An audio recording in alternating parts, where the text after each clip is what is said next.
Can you hear me? Yes, sir.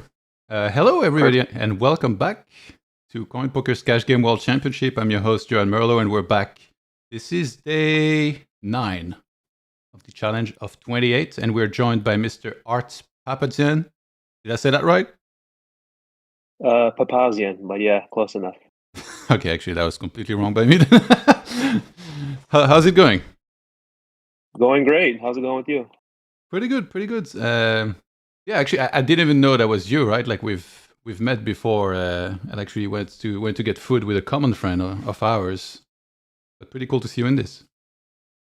Absolutely, yeah. It was a long time ago, but yeah, I vaguely remember. Yeah, nice to catch up with you. Likewise, likewise. How's been your experience then so far in the challenge? Um, it's very interesting, you know. It's not something that you get to do all the time, play against these top guys, six max, which is, five really great players, so it's been very interesting. Yeah. Yeah, I remember seeing you in a whole bunch of those televised games or stream games over in California in particular, and then maybe not as much at some points. And I'm not trying to stir anything up, but I remember you also made some tweets about not necessarily always having access to some of those games. So, what have you been up to? And is that the case? Like, has it been difficult to maybe getting into some of the games? I don't want to talk too much about it because Okay. there is, a lot of politics regarding, access to games, and that's just how poker works. Yeah. It's a business, and people have to do what they have to do to look out for their best interest. But yeah, at one point I was playing a lot of games when it was just coming up, these like live stream games, and once they got much bigger and the game started getting really, really, I guess you can say, softer. Uh, I stopped getting invites, and at the time I didn't realize what was going on, and I want to say more immature to how how business works. But looking back at it now, I completely understand why that happened, and I had to take a step back, and when COVID happened, I started playing more, or I started playing online poker. Unlike most of these guys that are in this challenge, I got my start in live poker, and transitioning to online poker in like 2019, 2020 was really difficult. And so it took me a few years to get up to speed, and you know um, here now I feel like um, playing with these guys, it's really fun, and it's really competitive. So yeah. Yeah, so I know that like you've played some pretty high stakes cash games, but you also played some pretty big tournaments as well, like some 10K I've seen. Mhm. Do you have a preference between both, or you just kind of go back and forth for variety, and you feel like you're able to do well in both? It's a great question. In when you're a professional poker player, you have to I think play whatever format you think you can make money in. As as elementary as that sounds, that's kind of how I look at it. And so if there's a good 5K tournament, 10K tournament, I'll play. If there's a good cash game, I'll play. And I've studied both formats to be able to compete and hopefully do well in.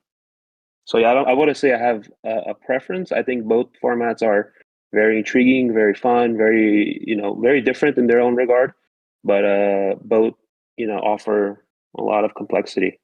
Yeah. And so I enjoy both. If I had to pick one, I'd probably say I prefer cash games more, because that's what I play much more often. I've been playing online for the last 6 years on ACR, and then I play on GG, uh, and now Coin. So I would say I have more experience in cash games, but I also do really enjoy tournaments. Okay. Yeah, you haven't played a ton actually in the challenge. I see it's like about 700 hands. So were you just kind of like dipping your toes in the pool to see what it's like, or you haven't had as much time to put into it? No, I mean, it's when my logical brain looks at this challenge, I kind of see it as pointless in a regard. I'm not saying like these guys are, you know, there's no point in playing the challenge. Of course, there is, experience and there's actually a fun element, whatever that's worth, and and I'm sure some guys believe they have an edge in certain lineups, but from a financial viewpoint, it is a bit pointless if you're trying to like maximize your EV, I guess in life and finances. Uh, and now, like, kind of looking at the leaderboards, and Davy is up like I don't know, $300,000 with 30 buy-ins. I mean, I think to me it's just like win or bust, and I just don't see an avenue where I can possibly win. Unless I run like top 1% or something. So I played a bit, and then I lost a couple buy-ins in my last session, and then I woke up the next morning and I saw Davey was up 250K, and I'm like, yeah, I'm probably drawing that. I mean, he's I would say he's better than me, and he's he's at the top of his game, and he's probably hyper focused, and I just yeah. I don't want to just grind and then get like fourth place and win like and be like, okay, and go through like infinite variance. Yeah. So yeah, that's kind of my look on it, my outview on it. Yeah, because there are prizes for all top 5. So when you say it's win or bust for you, is it more about like you're interested in the Rolex as a Rolex, or more as like a trophy and bragging rights and all that? Yeah, I would say more of the bragging rights and that more than Rolex. I feel like I don't know how much the Rolex is worth. It's probably a couple buy-ins at most, and so that it wouldn't change too much. Plus, I mean, so yeah, it would be the bragging rights, and for sure. Okay, cool. Yeah, I mean, I don't know. The prize wouldn't even matter even if they offered nothing. Like to me, that wouldn't matter. Just the winning it would be would be a fun thing to say. Say, hey, I'm the world champion of cash games, and most people would look at you like, what the hell does that mean? But like you would know deep down inside what that means. Yeah, like we're not even the thirds of the way into the challenge, though. So you're looking at the numbers. You look at Davey, and you're like, he's doing too well. Like you don't see a possible downswing happening for him, and then somebody For upswinging sure, hard. yeah, for sure. I can see that, but it's when he's a much better player, and he has a lot of experience when it comes to like these shorthanded battles and multi-tabling at high stakes. And so does Kevin and Prodigy and Selam. All these guys, they have extensive experience when it comes to reg battling, shorthanded battles, going through very large swings, and not a lot of people can say they have done something like this before, and they have experience going through 20, 30, 40, 50 buying down swings, and waking up the next morning and acting like that's a normal thing. It is a normal thing, but like it's hard to sustain those downswings and just wake up the next morning and just keep going at it. I think maybe like 5, 6 years ago I would, but now like I'm married, I have a house and all these things. Yeah. Just losing like 400-500K and then being like, all right, Yeah, that would not be fun. it would not be fun. Also, the thing is, the way I look at it is if there was a lot of action, if I can just play 20K every day, 10K every day, and make that money back, that would kind of compel me to play more. But it's just like if you run bad in this and then you lose 200-300K, it's like where are you going to make that money back? There isn't that many avenues to try and to play and make that money back. There's not like 10K or 20K. Like games run every day after the challenge is done. Yeah. So yeah. the sample that you've played, it's right under 700 hands. Then anything to share on that? Like, did you play with anybody really tough in particular? Was there anybody that impressed you? I most of these guys I've played with on on different sites, so I have a really good idea of how a lot of you guys play, what their play styles are. I've been playing with these guys for years, on different sites. So I mean, a lot of these guys are very impressive in their own, in their own right. So they everyone plays very well, but they all play a little bit of a different style. They have like different tendencies, and you have to kind of always be aware of who you're playing and what their particular tendencies are. And so that to me is the fun aspect of it. Just keeping track of people's tendencies. Their people's pre-flop ranges. Some people have a little bit wider opens than others. Some people 3-bet more polar or linear than others, and the frequencies might be different. So keeping all of that in check is or keeping all of that in mind is is very interesting to me. What do you think of the turnout? Because it's more players than the previous one. The previous one was about a year ago, and I think at the end of it, there was about 43 unique entrants. And here we've already reached 60, and I've already heard at least one new name that played today that hadn't played yet. So pretty good turnout. Yeah, Bitcoin went up, so yeah, that's probably the reason why. I mean, in all honesty, like that's probably the main reason why. It's not like online poker cash games have been booming over from last year to now. So, or maybe some people caught wind of the challenge last year, like around halfway through, and they're like, oh, okay, I'll just play next year or something. Yeah, of course. Yeah. Master Blaster in the chat asked, "What's Papazian's screen name on CoinPoker?" Fold or die trying. It's a throwback to 50 cents. Get rich or die trying. You did pretty well in the hands that you played. 46.65 BB per 100. You're almost you're closing in on DavyJones. 46 one. Yeah, I mean, they're definitely sustainable. I did play a lot. I did play a lot of interesting hands. Some very fun hands I played throughout the challenge. We have a small sample size, but definitely some fun hands in there. What do you make of the bottom of the leaderboard and Linus being dead last? We keep on, I feel like we have to bring it up, and everybody says they have their take on how meaningless 15K hands is. But what's your thoughts? Yeah.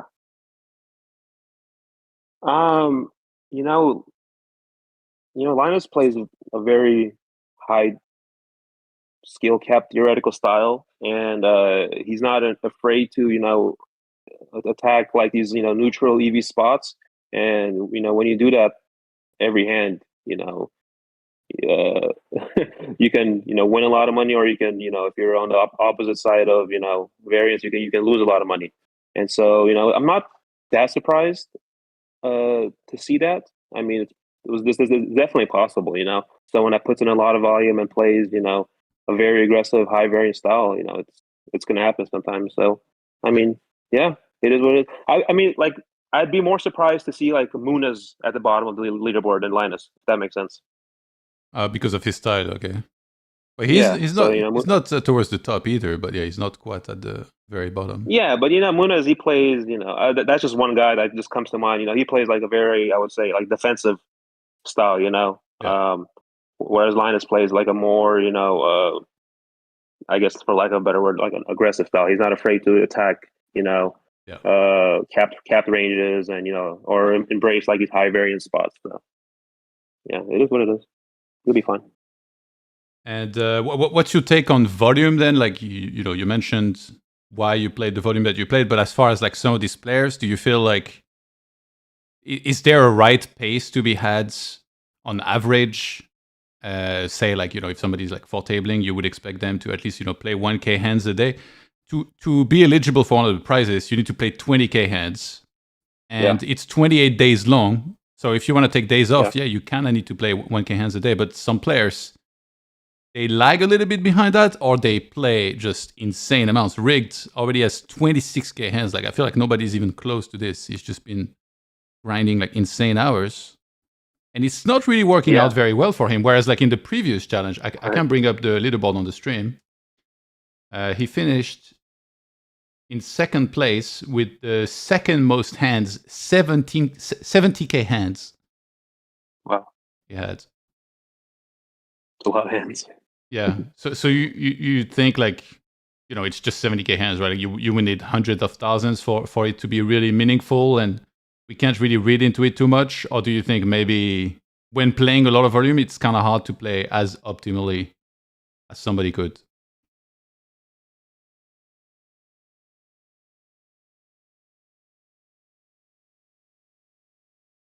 Can you hear me? Yeah. Okay. I'm sorry. I brought up the stream on the because I brought up the stream on my phone. That makes sense. I'm not tech savvy at all. So Okay. No worries. No worries. yeah, the volume thing. Look, I think DavyJones is doing it right. He plays 3 tables max. I believe he does 3 tables max. I don't think he plays 4. Yeah. And he plays like for 5 hours a day, 6 hours a day, something like that. And I think he's just doing that because he wants to just play his best. He wants to play his A game. He's a very, I would say Davy is, he's a professional in all regards. He's what you strive to be as a professional poker player. He always plays his best. He doesn't mess around. He doesn't, chat too much. And he just takes I think he's taking the challenge very seriously, as he should. And I guess the results speak for themselves. I mean, do I think he's a 50 big blind winner? Obviously not. I mean, that would be ridiculous to say. But do I think he's a winner in pretty much any lineup? Yeah, I think if he's playing his A game and he's hyper focused, then yeah, for sure, I do think he's a winner in almost every lineup. Do I think some guys are just kind of just overdoing it a little bit? Like, probably, yeah. I mean, I wouldn't do it, but if they're comfortable putting in freaking 3,000, 4,000, 5,000 hands a day, I don't know what the hell they're doing. If they're comfortable with that, yeah, then go ahead. If you think you have an edge, and if you want to just maximize that edge by playing as many hands as possible, I mean, more power to you. Like, I wouldn't recommend it, and I wouldn't do that. I would just kind of do what Davy's doing. Just kind of have like a set schedule and play a certain amount of hours and hands a day, and just play at the top of your ability. Yeah, of course. Actually, now that I look at the amount of hands of Davy, it's very interesting because it seems like he's on a very steady pace to reach precisely 20k hands around the end of the challenge. But the thing is, if he pulls very far ahead and nobody's too close behind, there is kind of incentive for him to not put his win at risk, right? In that, we called it like Rolex ICM in the previous cash game. Yeah. It was a real thing, and they actually made a deal. The first 2 players, Prodigy and rigged, that they would play a certain amount of hands for every day during the last few days to kind of keep it interesting, so that one of them just doesn't quit when he's like way ahead. But so in this case, Davy needs 20k hand no matter what. So if he pulls ahead, he still would have to play a bunch. That might keep it very interesting because, yeah, again, he's on pace to kind of hit that mark precisely. Look, I mean, like I said, Davy is a professional, and everything he does is, I would assume, it's calculated, right? And so I do think it's planned in terms of how many hands he's playing, and yeah, I think this is just like, if he had to set up a like, if he was like making a movie, this would like go exactly to plan. Be up 30 buy-ins in the first week, be on track to hit 20k right at the end. Yeah, I think he's doing a great job. Yeah. Jeff Green says Jason Gale will win. Great player, honestly, great player. And Jeff he definitely Green, has a job.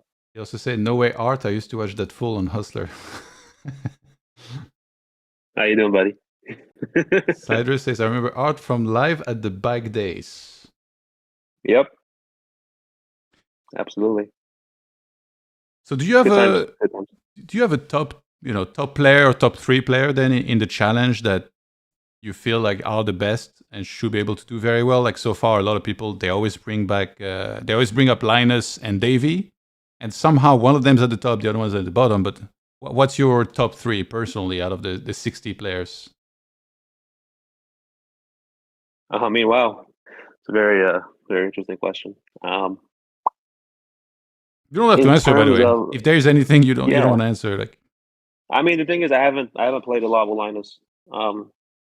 Just maybe, I don't know, less than 1,000 hands a lifetime. So I don't know. But to me, to me, the way I look at it is everyone kind of has their own style, and then their own like everyone has their own tendencies and stuff, and it's your job to try to make the best decision against them. Some people make your life more difficult than others, but yeah, that's kind of how I look at it.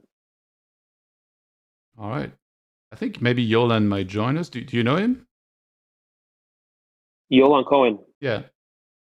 Yeah, a little bit. Yeah, I know him a little bit. Yeah, somebody in the chat asked to show a hand that happened with him and Ohio Mark, so I'm trying to look it up. Oh yeah, pocket fives versus aces. Oh, you saw the hand? Oh, he's talking about the hand I played against Ohio Mark, or he just played the hand just now? Oh yeah, no. Somebody in the chat mentioned a hand that happened like 10 hands ago on one of the tables. So I'm trying to look it up Look at it in the replayer. Yeah, for sure. If I can find it, that is. King Queen 8 Rainbow Flop. Okay. Let's see it. Yeah, the replayer is not super quick. Like between hands, I can't like keep clicking. They're still working on improving that. All right, I found it. Well, actually, Yolan mentioned he maybe wanted to join, so I'll invite him to the call. You have to pick up again in a second because it basically creates a new call, and then he'll join whenever he's ready. I understand. Okay. All right, inviting.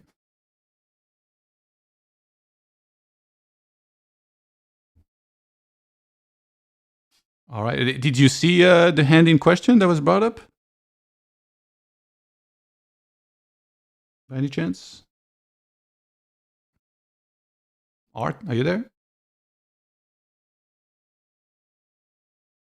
I don't hear you anymore. Test. Yep, I hear you. Okay. I hear you. Did you see the hand that somebody mentioned? Like the one I'm about to bring up?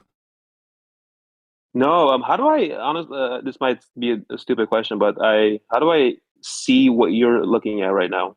I linked you the stream earlier, and it's like very low delay. I think if you watch on Twitch, it's like 6 seconds or something. So it's good enough, I think, to just use that. Because otherwise, like I have a pretty big monitor and like a weird setup, so it might not look so good if I just share my screen. I understand. So the Twitch stream should be the spot. And then I haven't brought it up yet.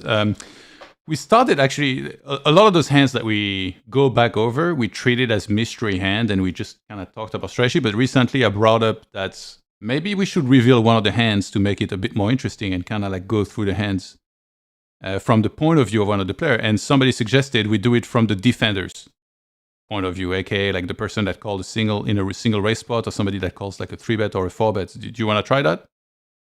Sure. All right. Why not? Let's do it. Well, looking at the hand now, it's going to be pretty straightforward, I guess, considering what he has. But yeah, it's okay. So Ohio Mark, he has pocket eights. I'm about to show the hand on the stream. So Ohio Mark is in the small blinds. He opens pocket eights, 3 big blinds. Yolan 3-bets to 9 big blinds. Can you hear me well, guys? Sorry? Can you hear me well? Oh yeah. What's up, Yolan? All good, just doing some spew. we're about to do one of your hands, actually. Yeah, I mean, I'm not sure. Don't spoil it. Hey, Yolan, how you doing? It's Art. How are you doing, bro? Very good. I'll be in LA in a week, by the way. Wonderful. Are you in LA? Yeah, I live in LA.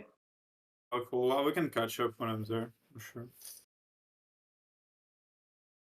All right, so open 3x. Let me check how deep we are. Okay, 100 big blinds.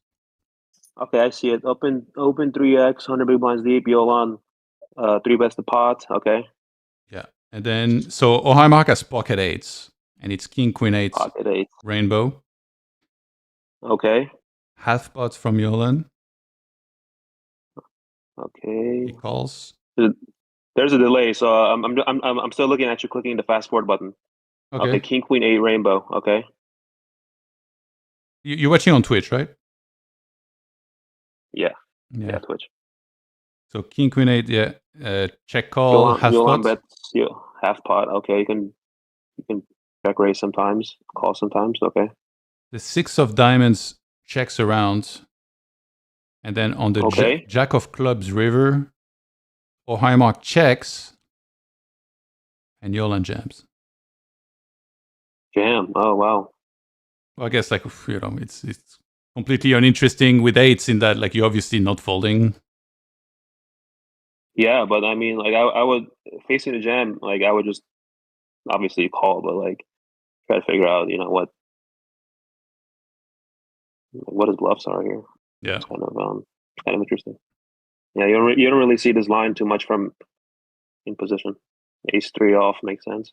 Okay, take one of your worst offsuit ace x and put it into this line. Ace deuce off, ace three off. I guess makes sense.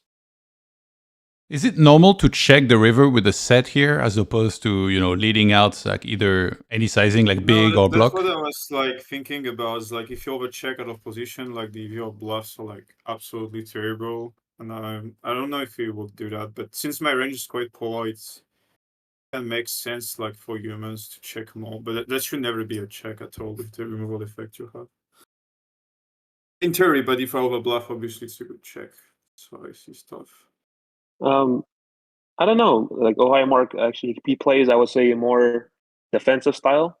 So I can definitely see him, putting some hands like this into his range, to protect his checking range. So for sure, I can see him doing that. Yeah, you can also bet this hand. You can check this hand. I think both options are okay. I think it's better to check, but yeah, whatever. I rolled low. Okay, just a moment. I'm in a pot. Here we go, the usual suspects here in another hand. Okay, looks like a 3-bet pot.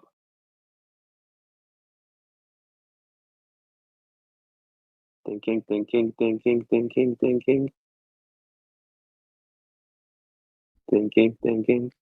What did you think of the show tables, by the way, Art? I love it. Honestly, it's fun. Yeah, I love it. I mean, I wouldn't want to play non-show tables. I think playing show tables is fun. It's good practice. You get to see what people have and what they're doing, and Yeah. Do you think it I favors the players that are better more exploitatively or theoretically, or just both? I think when you're at this like when you're playing these stakes and um, seeing people's hands and seeing how they think and what their thought process is very valuable.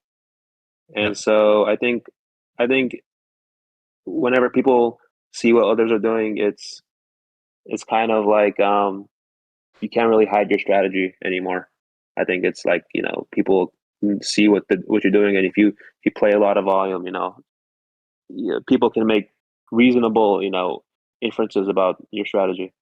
So like I learned some things about how people are playing. I've played with some of these guys for years on different sites, and just playing with them for like 500 hands or whatever. You're like, oh yeah, he keeps doing this. That's probably what his strategy is. Yeah, because normal tables, you only get so many showdowns. It's like, I don't know what the ratio is, but like here, any hand where you end up folding, like you'll get to see what they did with it.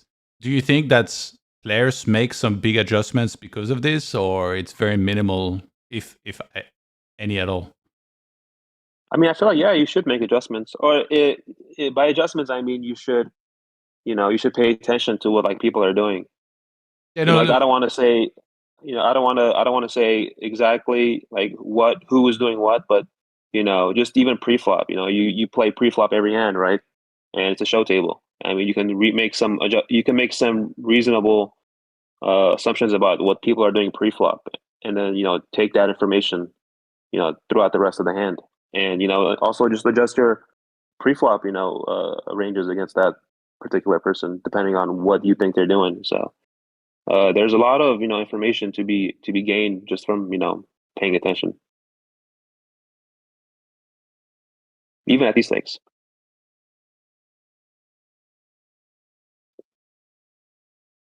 We got Davey in a hand with Bills in now.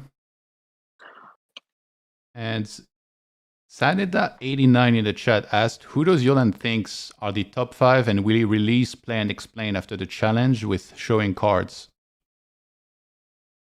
What was this question? Who do you think is the top 5 players in the challenge, and will you release any play and explain with the show tables? Yeah, probably. I don't know about the top 5, honestly. Like, I don't see many players that I found not good, so I would say a lot of people are very close to each other. Yeah. Lama number 1? Number 1 personality? No, he's good, but I played more with Davy and Linus overall than him. It's the first time I play against him. Yeah. He's so lucky because every time I have to bluff and I randomize, every time I check back. It's crazy. I think I've had like 2 times today. I like, okay, I need to check back this like low frequency, and it wasn't the RNG. And I was like, oh, maybe I should not, because I wanted to bluff, but I didn't. Anyway. I know maybe you can see your cards, dude. How do you know? What do you say? So maybe you can see your cards. Yeah. You hacked your RNG. Well, maybe Davey can draw cards. Like, how can you run like this? I think he has like 60 blind per 100. He's every 50, time you see Davey, he has 200 blinds. Like, this is... Who does? Davey? Crazy. Yeah. I mean, yeah, it's it's very interesting because prior to the challenge, he was kind of running bad. I don't want to say too much, but I was one of my good friends in poker. Actually, probably one of my only good friends in poker is Dunkaroos. He's somebody that I talk with, almost every day, regarding poker. And we're kind of talking about DavyJones and how he was like running bad on ACR recently over the course of this year. And I kind of had in the back of my mind like he's probably going to start running good when the CoinPoker challenge happens, because it's just a matter of time, And lo and behold, he won 30 buy-ins in the first week. He's down on GG long run or something. So yeah, variance. Yeah. But I mean, on ACR, he's just killing it. Yeah, I mean, he's like the biggest winner every single year, pretty much. Yeah, just a great player. Do you think your friend Dunkaroos would want to hop on the stream sometime? No. Probably not. He's a private guy. I would say he's a little bit more reserved. Yeah, he's not. He doesn't have like social media or anything like that. He's very reserved guy. Kind of just wants to kind of just play poker and just do his thing. He's not really interested in putting himself out there and doing these kind of things. I wasn't really either, to be honest. I kind of like to be private. But it's also fun to go out and hang out with people and chat and stuff. Yeah, you don't have to share everything that Exactly. Lama was talking about this actually, about like his own multiple appearances on stream and saying, yeah, it should be like very sweet. Nobody should know who you are, and like you don't give any information. Yeah, there's definitely advantages to that, but I think poker is coming to a point where I've noticed that actually playing poker is not as financially stable as like being involved in some sort of business regarding poker, just from the lack of games available and stuff. So it might, if somebody's interested in continuing their career as a poker player, it might be beneficial to step outside of playing or mix in some playing and some sort of like business and stuff. Yeah, that's something to consider in my opinion. But you've never done that personally, right? No, never. But I've recently consider doing something like that. I'll just say that. Yeah, there's so many things now too, right? There's like all these apps to study. There's like courses, Absolutely, yeah. There's that. CFPs, coaching, you name it. Yeah, I mean, yeah, pretty much. There's so many things to do other than playing poker. I mean, I would love to continue playing, but there really isn't that much opportunity available. If you're in terms of like, if you're looking to play reasonably high stakes. Yeah.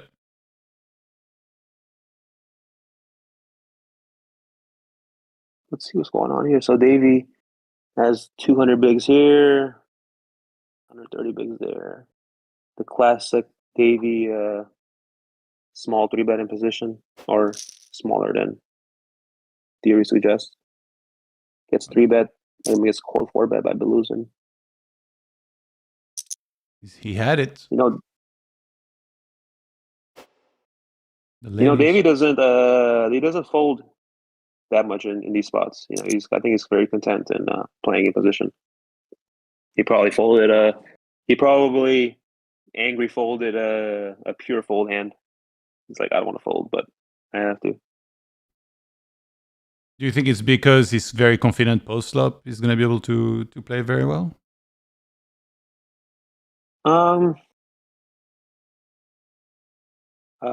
I guess so, yeah. That's probably putting it very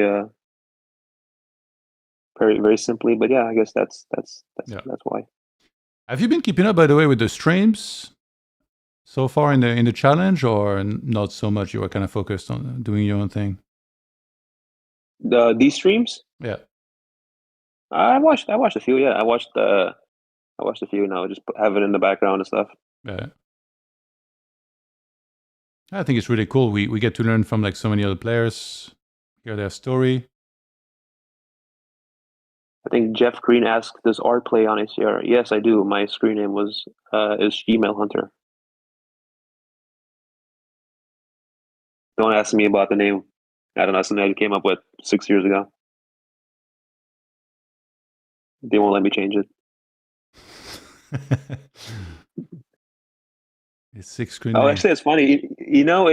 They actually emailed me about my screen name and they said that it was very offensive, and I said, you're absolutely right. Like, I'd like to change it.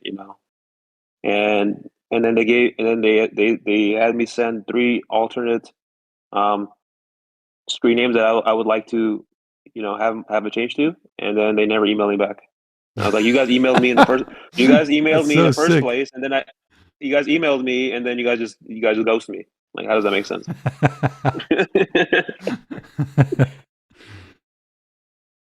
Hey, they saw the other nicknames. They're like, that's not as good as what he already has. Leave it be. No, they weren't. 4-3-3 flush draw. I guess Davy's gonna bet like half pot or somewhere between half pot and 2/3 on this board. Yep, half pot. Ace jack off with the jack of diamonds. That probably gets in there for sure. The chat is popping, man. They all got questions. HDP asked, are you concerned that action at high stakes isn't like how it was in the so-called golden era, like inflation should have driven action towards higher stakes? But doesn't seem like that.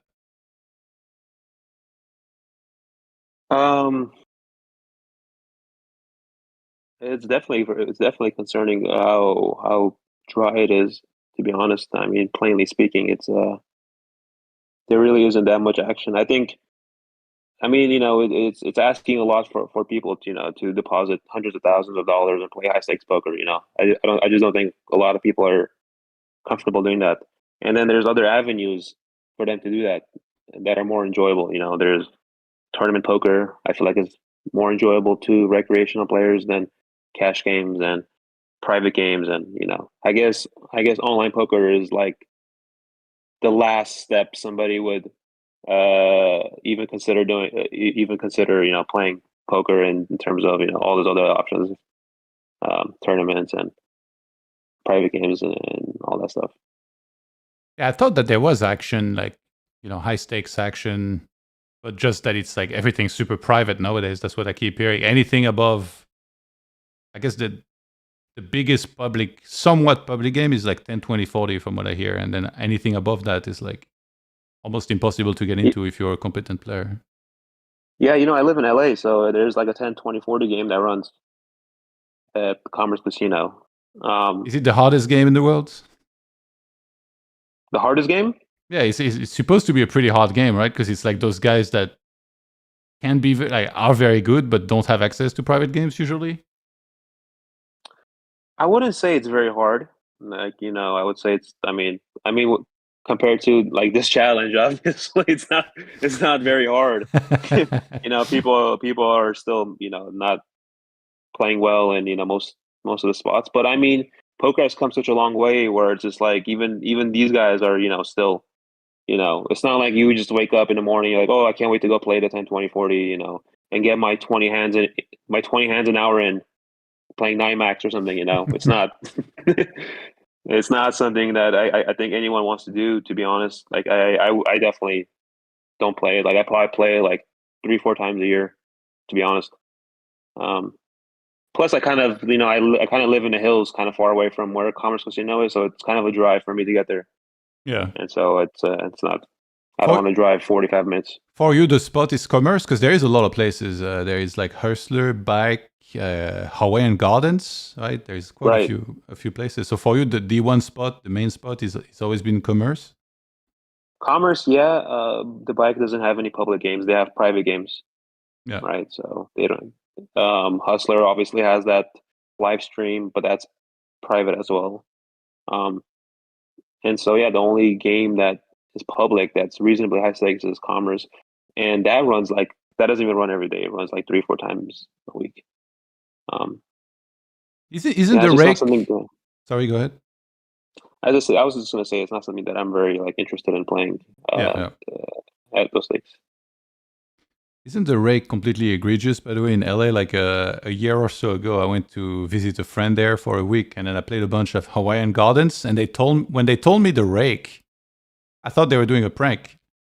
And then when I finally I reached the acceptance step, I was like, surely, like, FBI is about to break through those doors and arrest everybody. This can't be legal, right? Like, they rake pre-flop, like... It's so compared to Vegas, the rake is so freaking high in LA, I think. It is high, yeah, but once you play 10, 20 and higher, it's time flop, or it's collection. So yeah, that's kind of the level you want to reach. Because it's I think it's like almost one big blind per pot. Okay. Johan just had a set there. I missed the action. Duty's playing. Wow, Duty's playing. I just noticed that. That's the first time I see him in the challenge. That's cool. Yeah. He hasn't been running very well on different sites. So maybe, he was trying to get his confidence back. Didn't want to jump in right away. Kind of feel it out or something. Damn, Yolan, what a river! Bearing the ball, making life easy. It's not the best. It's not the best. The 8 is the best, right? The 6 of heart. What was the flop? He half pot and you check raised or something? Yeah, check min click, right? I think. No, he bet 3/4. He bet 3/4 and you min raised? Just a moment. Yeah, it was 1100 by Biluzin and 2600 by Yolan. Then he calls. 2600. 9 of hearts on the turn. Flush gets in. Bet. He jam aces. Oh, okay. That's cool. That 2900 or 2600? No, he bet 3/4 and turn is shit for me. But still, the turn is too good for me to have any check. I don't think I should check any hands here. I mean, you should definitely check some hands, but not a lot. I don't think I do any check on the turn. Maybe a little bit, but because it doesn't have that much flush draws. Most of them should either raise or not 3/4, and just on a night he's not gonna have that many. So some of them should not be in the free quarter. I don't think he's gonna play pure free quarter with like king queen, king jack. So he only has but even hands like ace queen, ace king can check back too. So yeah. Okay, that's a decent river. Duty 3-betting over here on the left side, facing a 4-bet. Narrating pretty standard. What did you say? I was just narrating the action on the on that table you're at. The hand that just occurred between riggedeck and duty. I can replay it too. I don't know if it's dud or duty. I'm not sure what it is. Oh, it's a 4-bet, yeah. Low jack against cutoff, and he just folded to aces. Rig that aces there? Yeah, he had aces. He did 20 bigs. Nice.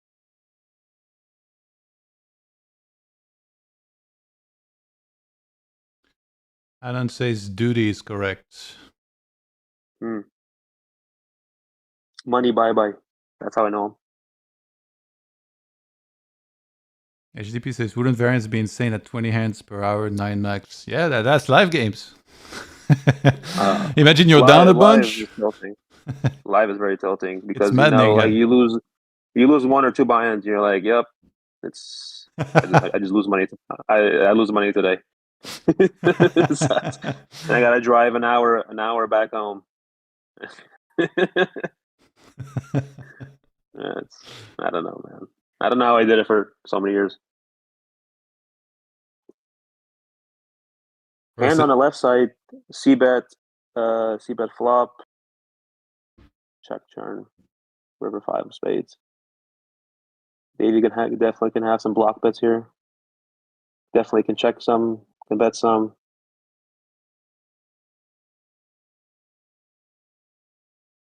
No, it's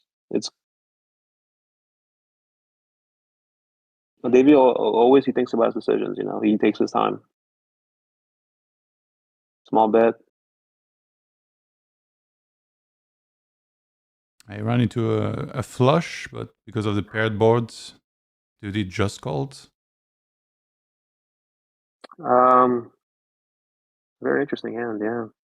I think he just thinks that DavyJones can have some full houses when he takes this sizing, and he's not going to call worse. I don't know. Maybe you can raise this. Maybe it's under the gun versus big blind. I don't know. So I don't know. I don't think it's an easy decision whether to call or raise. Yeah, if he had like actually, he can't really have a lower suited king, right? Because I think under the gun it's like you open king 8 suited plus, but now there's like 8-9 on the board. No, you can definitely raise king 7 suited, and you know these guys are a little bit, to be honest, they're a little bit out of line with their raise first in strategy. Yeah. So if you had king 7 suited here, would he be more inclined to raise as opposed to king 10, because then like the 10 kind of like blocks some of the flushes that DavyJones might have, or it's still very similar? Did you show the hand riggedeck played against Biluzin? Which one? On the other table. Show one or? Oh, like the other table you're not showing right now because you have the replay. Yeah, show one. Yeah, we can show it after. Yeah, okay. Let me find it. Oof! Oh my god! That's a luck look. Oh my god! Let's see it. So Let's see it. It's a hijack 2.25 open. Biluzin 3-bet small blind 11 bigs, 4-bet 23.5 call. Yeah, this was pretty much. Let's see it. A bit above 100 bigs. Yeah, I think you have a bit more delay than people usually have. Try to pause, stop the stream, and then restart it. Maybe it will catch you up. Hold on, let me try right now. So Biluzin checks, quarter pots. Folds. Makes sense. And Biduzin just keeps it simple. He keeps it G. He check jams. Rick calls. Oh my god. Anyways, both. This game is sick, man. This game is just sick. Poor rigged. Well, wasn't rigged running like 10 buy-ins over EV or something? Oh, in this one, he's like bottom 3 player right now. But I mean, like running over EV. Oh, right? yeah, actually, you're right. Yeah, he's EV-wise is minus 110k, but result-wise is minus 26k, so... Yeah. I mean, yeah. He's still massively over EV after this hand. He'll be fine. Not sure he sees it that way, but... Yeah, it's a very interesting hand. What do you think of the check jam then? Even calling pre, like, is it a frequency thing, or because he's 4-suited out of position? You know, it just depends on what his 3-bet strategy is. Does he have a flatting range? Does he have a lot of some players they don't even call from the small blind. So yeah, is it a pure 3-bet? Is he flatting some? Just depends what his strategy is. Ace 5 suited, you can definitely call. Ace 4 suited, it gets kind of dicey. Yeah. If you're gonna call it, that's the flop for sure, and that's the run out too. Good lord. Yeah. Ace 4 suited, hijack versus small blind. I mean, I don't love it, to be honest. Yeah. But I can definitely see calling some. So you're of Armenian origin, right? Yeah. Yeah. Are you friend with some of the Armenian? Aram? Do you know Aram? Aram, which one? There's 2 of them. Yeah, there's Aram Ohanyan and there's Aram Zobian. I mean, either. Aram Oganyan. He lives in LA. I'm friendly with him. Yeah, he's a very interesting character. He's not he's a very interesting character. It's you kind of have to take the good and the bad with him, but he definitely does have a soft side. He definitely could be he's definitely a good guy, even though some people might not think so. I think he's a good guy. I played a bunch with, I think it's the brother or maybe cousin. I think it's brother of Aram Zobian, because he plays. His name is Garen. He plays a lot of 1-3. That's what I play usually, like at the Aria mostly. So I've played quite a bit with him. Very nice guy. I don't know why Armenians are like so nice. Every time I run into Armenians in Vegas, they're like the nicest peeps. Super chill. I mean, yeah, I guess we're very friendly people. Very family oriented, very very friendly people, I would say. Yeah. The chat, this guy, Palas V Paradox. Hey Art, as a pro, what do you think players should play more, online or live? Well, I mean, it just depends on your specific situation. What do you think is higher EV? Do you think playing online is higher EV or playing live is higher EV? It just, for everybody is different.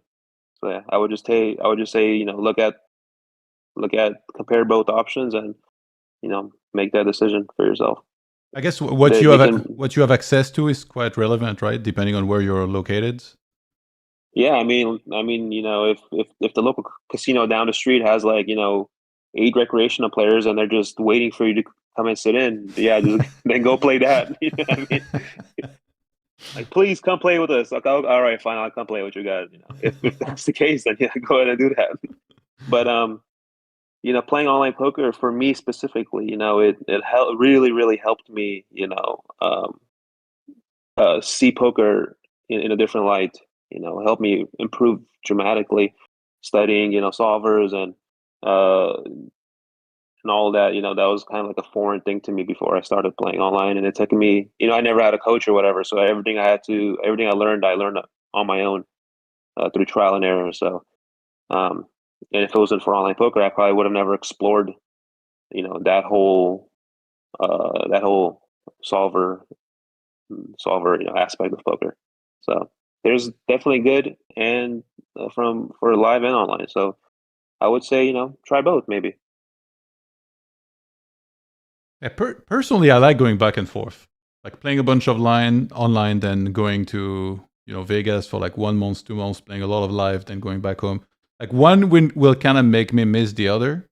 Like if I'm playing online, I love that I'm multi-tabling, but then it's like people are really good. I get called 4-bets every single orbit at least once. I'm like, holy, like this is crazy. And then I go live, and it's like it just feels so soft in comparison, but also it's very slow. And like if you're stuck, it's just miserable. Hey, Johan, how can I share the link from the YouTube stream on my Instagram so people can come and check it out? Can you send me the link so I can share it? Yeah, of course. You play private games in LA? No, not really. At one point I was running my own private game. Believe it or not, at the Commerce, and it was a semi-private game, and it was that was really fun for a while, and then like most private games, they kind of died out. But yeah, it was really fun. But no, I don't play in any. And LA is crazy. You probably played with a lot of like celebrities and stuff. I played, during the pandemic, I played a lot of private games, home games during the pandemic. Yeah. Basketball players and everything. I did play with one particular basketball player. I don't want to say exactly who, but you guys can probably figure that out yourselves. That must be fun. I definitely would not recommend playing online poker, though. I will definitely not recommend playing in home games if you're not really sure about the legitimacy of the game. It's because even if there's a 3% chance or 1% chance, that the game is not on the up and up, it's just not worth it. You mean like cheating and everything, or like yeah, collusion? I don't want to say it, but anything, it's very, very easy to, do stuff like that. Is there a way, if you're playing those games, is there a way to kind of watch out for certain things to try and spot if it's shady and there's stuff like that happening, or no? You think it's too hard to the naked eye, kind of, if you don't really know about it? I think it's something that if you have a lot of experience in it, you can probably filter some stuff out. But if you're someone that doesn't really know what's going on, or if you're you just started getting into it, it's really, really hard to spot. It just people's behaviors, the atmosphere. It's and sometimes you might not be able to tell at all. So, I mean, yeah, I would just stay away unless you're the one that's hosting the game.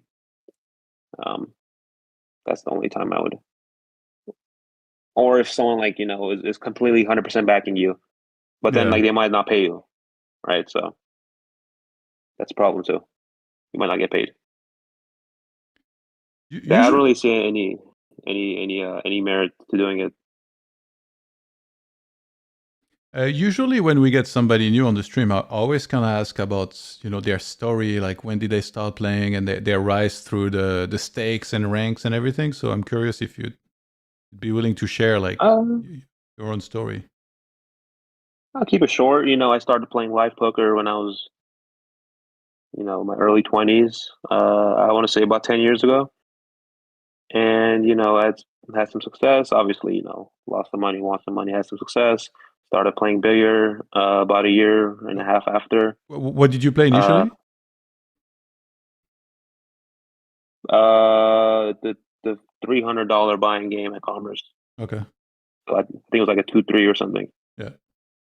And then started playing the 5-5 and then the 5-10 and then 10-20 and then 10-20 is 10-20-40 usually. So I played that, had some good results, and then I started playing the stream on Live the Bike, Yeah. And that was fun, and I did really well in that. And then I won 2 tournaments in 2017.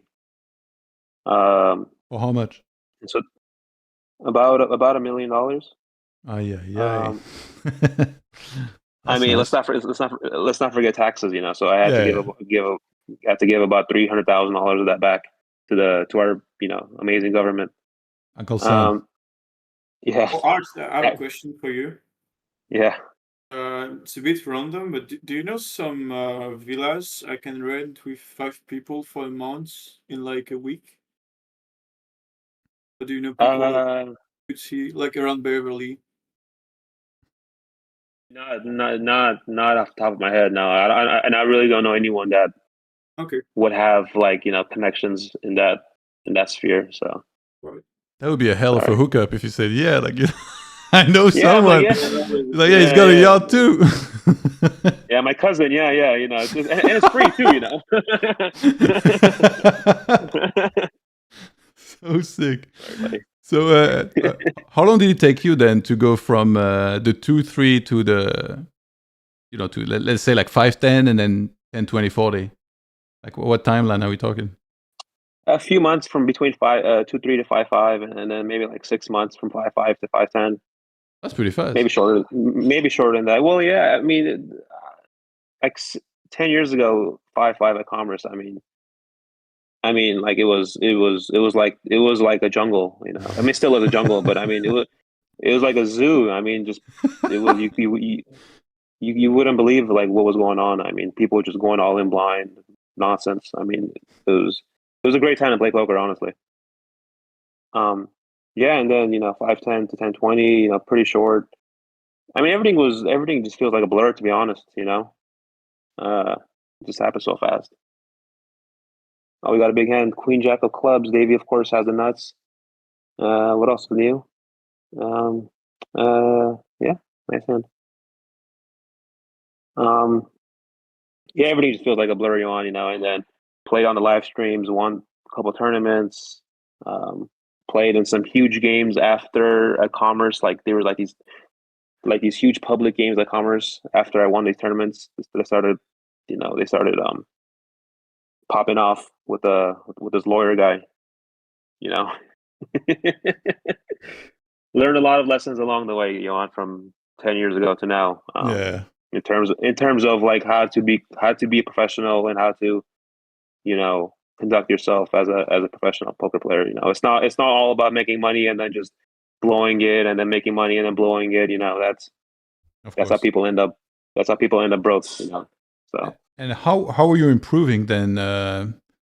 Back then, going through the stakes, like were you talking hands with other people or just like brainstorming on your own? Like, did you have any specific way to study? Yeah, a lot of it was just like just brainstorming by myself, like you said, and just looking at who I thought were kind of good players and kind of studying their strategy. I was always kind of like hyper aware. Even now, I'm still pretty aware of like what people are doing and why they're doing it, and I try to kind of get inside their mind, like why did he 3-bet that hand? Why did he 4-bet that hand? Like why did he check raise me here? Like instead of just kind of looking at it and saying, oh, this guy's he's an idiot. He doesn't know what he's doing. I kind of just kind of look at the play and I'm like, does he think I'm folding too much here? Is that why he's check raising me here? Does he think I don't 4-bet him enough here? Is that why he's 3-betting me so light? Just I try to kind of understand like what people are doing and why they're doing it instead of just seeing the play and then just moving on to the next hand. Yeah. Does that make sense? Yeah, of course. And I was always like that, and that kind of I think that helped me improve as a poker player and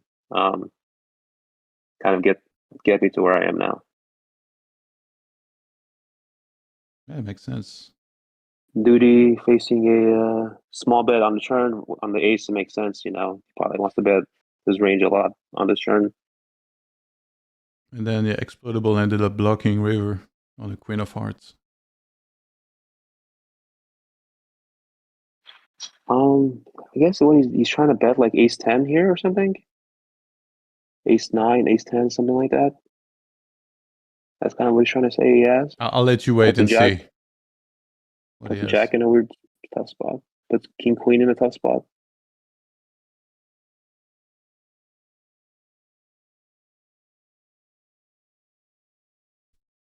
Damn, I'm way behind, bro. You still haven't seen? Oh my god! I called it ace 10. Yeah, you're sharp, man. Sick. And good fold, I guess. Good fold. I mean, I think Duty kind of snuffed that one out. He's very good at. I gotta say, like Duty is very good at kind of understanding what people are doing. And a lot of people will like have king queen there and be like, all right, I'll just pay it off. Whatever. It's quarter pot. But he's very good in paying off in those spots. He's very sharp and saying, I know what you're doing, and I'm gonna, make the correct play. Yeah, theory says I should call here maybe half the time, shove half the time, whatever, something like that. MDF. Yeah. Yeah, a lot of these guys, they kind of, they're like a few steps past that. I mean, they kind of understand what people are doing, and they kind of make their own adjustments. So. Yeah. Pala in the chat asks, many people say the lifestyle involved with grinding live is suboptimal. What has your experience been regarding the lifestyle around grinding live? That's a great point. I can definitely see people that are younger, that are kind of new into poker, having a suboptimal life when it comes to grinding live. Best games are usually happening late at night, and so you kind of don't really have like this balance. You kind of play until 4 a.m., 5 a.m., wake up at like 2, 3 p.m., have some lunch, go on YouTube, and then get back to the grind. Whatever. I definitely did that for at some point in my life, and so I think it just kind of, you have to realize, hey, this is not good for my life, and even though it is the highest EV, I have to make some adjustments in my life to make it worthwhile, right? So I have to kind of find a time to work out, have some time to myself. Even though I'm still going to play those late night hours, I'm going to do other things, in my free time to, not have this like really bad unbalance when it comes to life. I'm still going to eat right, work out, hang out with friends, see family, not neglect those things in my life that are very important. And these things, they catch up with you. Yeah. A lot of these guys that are playing high stakes, they didn't get here by accident. It took some discipline in other parts of their life, especially finances. These guys, oh, we got that big pot here, ace jack off. This is king queen of spades. Can we see that one again? See what happened with that one? Yep, I'll bring it up. So this was... yeah, that's a good question, Paradox, for sure. This was Duty opens cutoff 2.2, rigged 3 bets, small blind 11. We get a call. Behind this, they have 100 big blinds, pretty much exactly. 10-6 deuce, rainbow. Rig continues for half. And Duty calls. Ace of clubs on the turn. Rigged continues for quarter. What's funny about this hand? It's almost identical to the last hand he played against Exploitable, where where ace came on a turn, and then Exploitable bet quarter pot, and Duty called, and he probably had like king queen or like some sort of like jack queen or jack 10 or something like that in that hand. Okay, and then he bet quarter and Duty called. Yeah, and then on the river, rigged checks and Duty jams.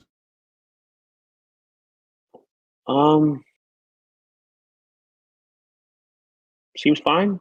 Yeah, seems good. You probably don't have any showdown value with king queen, even though it kind of feels like you do. You probably don't, and yeah. I mean, just bluffing 5-4 suited here is not enough. So you probably have to bluff this hand too. So what's happening here on the river for rigged? Exactly. Like, is his hand not good enough to fire a bet? Like, does it become a bluff catcher against a big sizing, or what's the reasoning behind check calling? I'm not entirely sure. I'm sure this hand doesn't benefit. I mean, doesn't lose too much from betting, but it's not too bad to check too. Probably. You get stuff like king queen here to bluff. 5-4 suited here to bluff. Maybe 6-5 wants to throw in a bluff too. Not entirely sure, but it's probably fine. Yeah. Yeah. Interesting hand for sure. Yeah, you're never folding, obviously, when you face a shove here with ace jack. Okay. In my pool, you are. Yeah, maybe. In my pool, I mean, you're drawing dead. if they're not continuing with king queen suited here, right? So Yeah. I'm sure some people say, oh, I have king high on the turn. Like how can I call? But like facing quarter pot in position. Yeah. Unless the guy's from Russia, then you call. Is that how it is? Yeah. That's kind of how it is. Yeah. Yolan, you still there, by the way? Yeah. He's in a couple of hands right now, from what I see. How's he going, Yolan? Jeff Green says, if R was getting into poker today, would he take the online route or live? Jeff, I mean, I would probably play live, to be honest. Don't you think you would play online first to get better way quicker and then play live? That's a very interesting point. I mean, yeah, there's definitely some merit into that. I probably would hire a coach because I realized how hard it was for me to improve on my own. I'm sure having a coach would, expedite that process. And I would probably play some online too, just probably practice, play some online, get some more hands in, play against the trainer on one of these, solver sites, whatever. And yeah, just experiment. Maybe there's some good games in your area. Speaking of live, there's some good games in your area, casinos or whatever. Play some tournaments too. I think tournaments are kind of undervalued when in the cash game world. You're playing a cash game and there's 5 killers and 1 recreational player, but you play a tournament and there's 5 recreational players and 1 killer. It's like reversed sometimes. And so yeah, definitely study tournaments too, I would say. At R, did you earn more money live or online? Well, how do I want to answer that question? Similar, I would say. Actually, you're in a unique position to answer the ultimate question about poker then, because you've performed both in tournaments and cash. And right. you've played a bunch of both. Live and online too. Exactly. Live tournaments, online tournaments, live cash, online cash. I've played all aspects of that, and I've had a lot of success in every format: live cash, live online tournaments, online cash. And okay, then tell us who's better, cash game players or tournament players? Here we go. By better, what do you mean? What do you mean by better? Yeah, better. Who's better? That's it. I don't even want to elaborate. Who's better? Who's better? Who's better at poker? That's a very interesting question. I would say, if you asked me this question years ago, I would have said cash game players are more skilled players. But nowadays, I would say it's very even. I would say it's very even. Yeah. When you're talking about chip EV, which is cash games. The strategy is, much different than when you're talking about a tournament when there's ICM. Even in the early stages of a tournament, there's ICM. Even if it's early level 1, level 2, level 3, there's still ICM. It's not always 100% pure chip EV. And so having taking into account all these different variables, I would say tournaments, they're more thought provoking. So I mean, I don't know. It's just there's great tournament players, there's great cash game players. I think you take like DavyJones, he plays both tournaments and cash. LLinusLLove plays both tournaments and cash. Luca Brate plays tournaments and cash. So there's a lot of crossovers. Yeah, they do everything. They play heads up as well, a bunch. And yeah, I think you have to. I don't think just playing online cash games you can make a good living playing online cash games. You just have to kind of expand and play everything, and Hey guys. Hello, sir. How's it going? Hey. Going good. Actually, it's perfect that you joined us, Coley. Art, Coley is a player he played in the Mid Stakes Championship last time, and he plays almost exclusively online. And I kept telling him, I was Wonderful. like, why don't you play live? Like, go to Vegas, you know. Now, you as someone that's played a ton of live, also some online, are you going to do a God's work and try to explain to this guy why it's important to also play live? Because I've been lobbying for him to go to Vegas and play some live, but he's just not having it. He likes his online grind. It's not that I'm not having. First of all, I'm going to Florida for like 10 days in like 2 weeks. Okay. So I'm getting in the streets. Here we go. Right? Here we go. That's how it starts. Yeah. No, I mean I wouldn't say it's important to play live. I would just say you should see if there are any good opportunities, you know, playing live poker, and if there are, you should take advantage of that. But there might not be. Sometimes, my last couple of years playing at the WSOP, I haven't played any cash games there at all. Yeah. Well, the games are private, and I don't want to play. Like I said, I don't want to play 2040 or whatever. If I want to play it, it has to be at least like 5100 or something. And just these games don't exist. And I remember playing 3 years back at the Bellagio, and it was hilarious. It was like it was in Bobby's room, and it was Cole Swanick, which is Top Cat. It was I think DavyJones was there, and I'm like, well, why the hell did I come to Vegas to play like live with you guys? You know what I mean?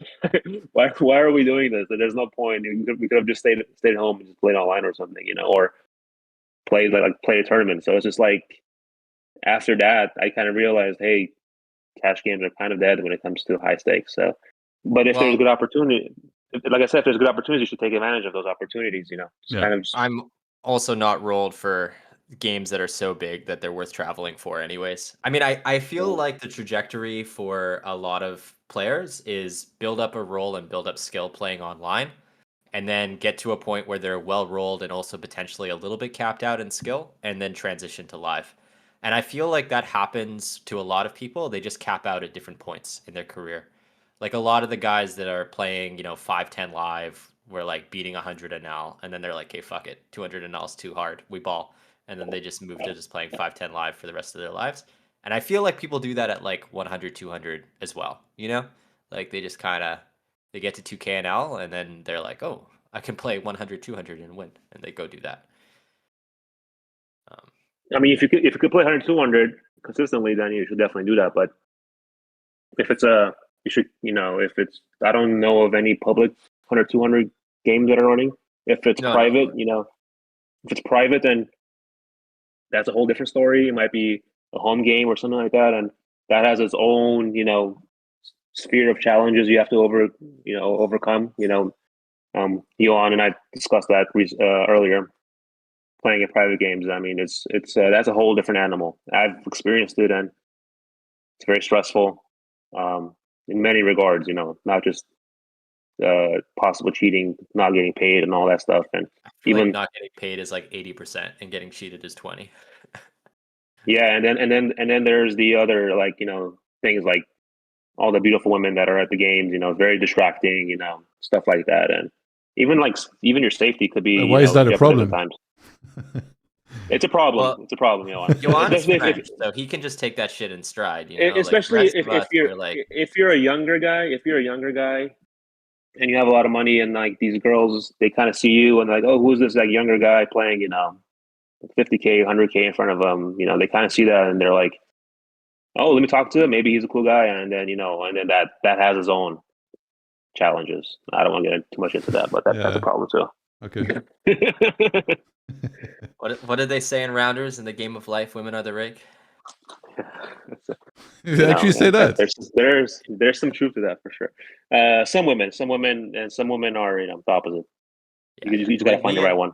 We at CoinPoker don't support misogynistic generalizations and colleagues. Hey, I don't need it. My wife just literally brought me some rice and chicken on a plate, so I'm living life. I can't be a misogynist. I'm married, bro. Art 50, 100, and 100, 200 is running public casino, Seminole, Florida, Rallywood. I don't believe it. I don't believe it is regularly, but if it is, that's pretty amazing. I think it's like I actually know somebody that's involved in that, and it's sort of like it might run, and you probably won't get a seat, but I'll let you know. It's kind of like more the vibe. Yeah, I mean, I'm very, very. I don't believe that's a thing. Maybe sometimes when there's like a big tournament running, you might run for a week or something, but yeah, that's not regularly. How do you know, Tenzin? Are you in those games? Do you have a seat for Art? Do you have a villa in Beverly as well for Yolan by any chance? How are MTT players more skilled when 90% of the game is pre-flop? It's a good question, honestly. It's not. I wouldn't say 90% of the game is pre-flop. It depends what stage of the tournament you're at, but there's so much to take into account. I'm not one of these cash game players that says, "Oh, tournament players suck." Like I would have if in the past when I was more immature, But now that I'm, I've been in the game for so long, and kind of realize how stuff actually is. Looking at it from it's just fucking apples and oranges, right? It's like saying that Stefan in his prime wasn't as good because he didn't understand theory or something. Like obviously the best MTT players are really good at MTTs, and the best cash players are really good at cash games. Like I don't know what else to tell you, right? Like it's just like saying that it's like, oh, the kickboxer is better than the boxer. It's like, well, they're just doing different things, dude. Yeah, but there is overlap though, right? Because like cash players will play some tournaments and vice versa. Yeah, but like at the end of the day, the guy that plays only cash is going to get rolled in the tournament, and the guy that plays only tournaments is going to get rolled in the cash. Who's going to get rolled less? That's the whole question. I mean, I don't know. Whatever. I don't know. I think it would depend on what level of cash someone's playing at, what level of tournament someone's playing at. I would say honestly, purely speaking, logically, and no biases, I would say someone playing high stakes tournaments would do better in cash games than someone only playing high stakes cash in tournaments. I would think that cash game player would lose more in tournaments than the pure tournament player would lose in cash games. Yeah. Because how do you know what to do when you're 12 big blinds deep with 30% of the field remaining facing the cutoff open? You know what I mean? Like you don't know that, right? Like how you would have to study that, right?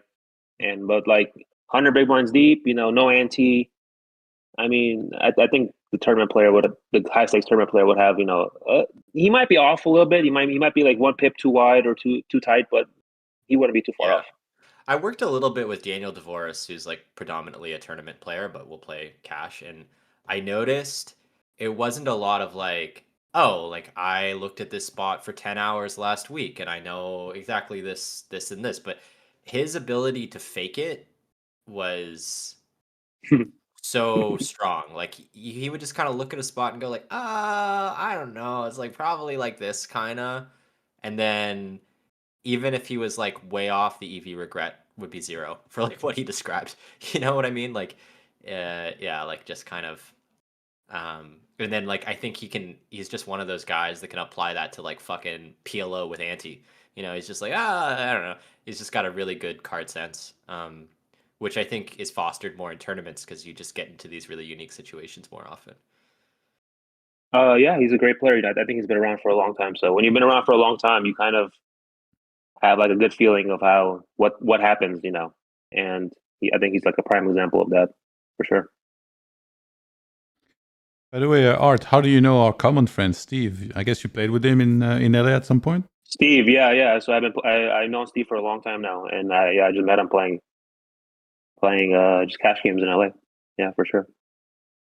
He used to play the same video game that I played actually a long time ago. Like I went to South Korea in 2003. I think at that time he was still playing that same video game that I went there for. But then probably pretty quickly after that he moved into poker. Steve's a really, really cool guy. I like him a lot. Yeah. He's chill. The issue isn't 100 BB deep in cash. It's all the 300 to 1,000 BB spots that don't mess up. For sure, yeah. I got news for you. We're all faking that shit in cash too.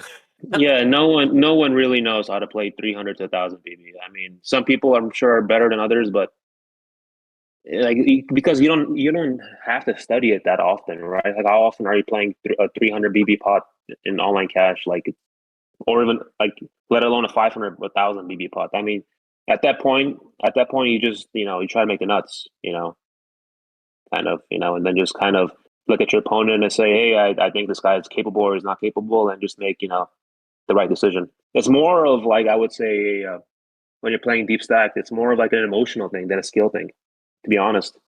Some people, there's no way they can, like, there's no way you can fold like this. Some people can't fold a second after Davy in a 1,000 big blind pot, right? Some people can, I think it's just more of like an emotional thing once you get, super deep stacked than like a skill thing.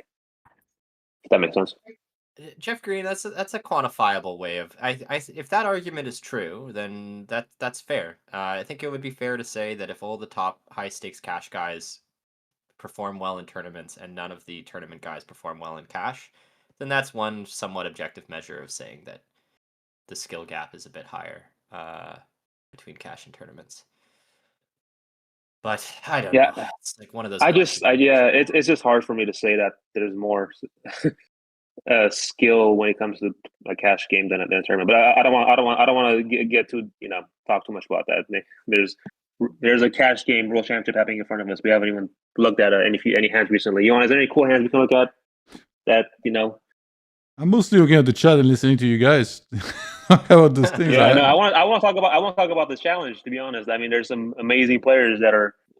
Yeah. Let's see. We got riggedeck. Riggedeck does this guy even sleep? Like, what the hell is going on, dude? He's playing a lot. He has actually on the two other tables. He has some massive stacks. He has like 55k, 35, and then on the two that we're showing, he has like 11 and 24. So there is a chance today. He's igniting some sort of comeback. About time, huh? Yeah. So Yolan is in the call and playing. Big chillin'. Yeah. And he's trying to find hookups for an accommodation in LA as well. Jan, I'm trying to post a link on my Instagram story for the YouTube video, but how do you like hyperlink it so they can click on the link or something? So at the top, wait. Actually, Johan, if you wanna, you probably post a lot more stories than I. So you posted like a photo, right? No, I posted like the website, like https youtube.com/watch whatever, that link. To post a story, you have to pick a photo, right? I just did the plain photo in the back where it's like you can write text. At the top, like there is something you can click, and then you can select link. And then once you take that, you're right. Yeah. I remember that link. There it is. Yeah. Yeah. I'm not very URL. There it is. I just post memes. I got it. I just repost memes. Perfect. Look at youtube.com. Comment. Hopefully, some people come commentating on the cash game. Well, actually, use Insta. I have you on Twitter, I think.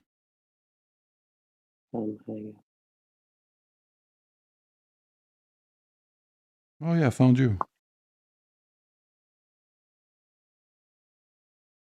Cool. All right, posted that.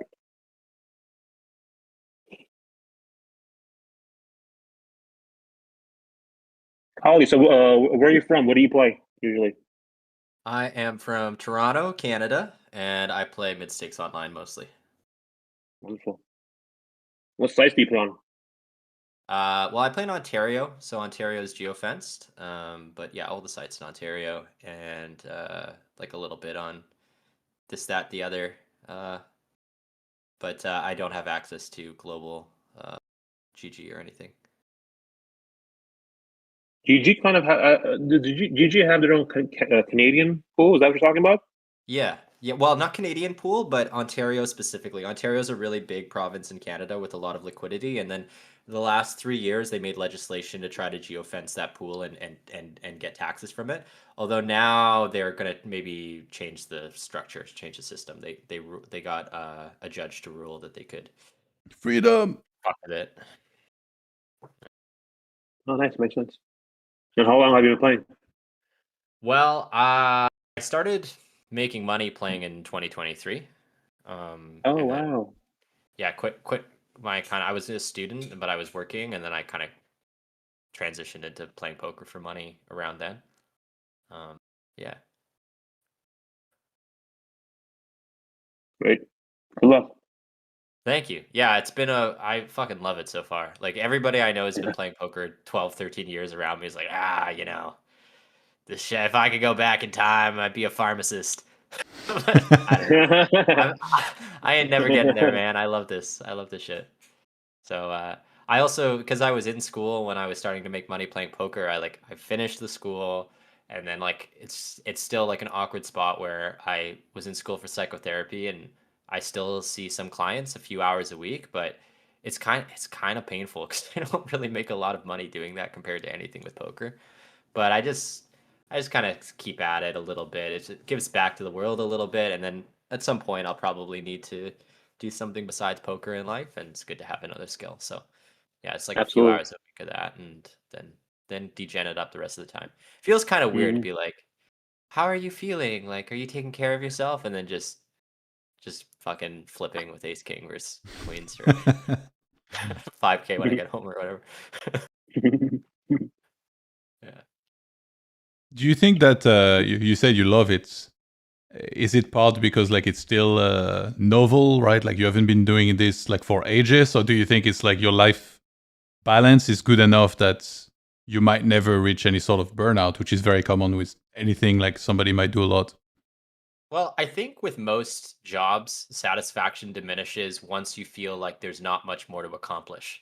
And I think that's, the fact that poker's so challenging and there's so much room to grow is what draws me to it. Whereas in most jobs, like you get pretty good at it and then you're just kind of done, right? So I think if I reach that point in poker, maybe I'll start to feel different. But for now, like I've improved so much and there's still so much room to improve that I just get excited about it every day. So. Interesting point of view. I mean, there are other aspects of burnout, I think, right? Like running bad Yeah. could be a part of it, like a big downswing. But yeah, like the fact that it's this challenging, I guess. If we look at it from your point of view, yeah, then there shouldn't be too much burnout issues because like many games like poker, I have such a very high skill ceiling. But I do think it's possible to burn out on anything, even like a sport you play as a hobby, like a regular Oh, hobby, sure. like chess or Yeah. whatever, all of this, any video game. Yeah, I mean the downswings and stuff suck, but honestly, like a big part of the pain just comes from how much I care about it. Like a big part, and I think this is true for a lot of players, is it's like feeling like a fish is so much worse than losing money. You know? That's how I feel anyways. Um,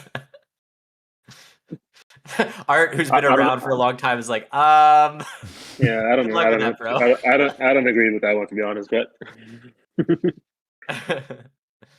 Well, it's just like when you're early in your career, the way I look at it is even if you go on a big downswing, if you're great, like you'll make the money back, you know? Sure.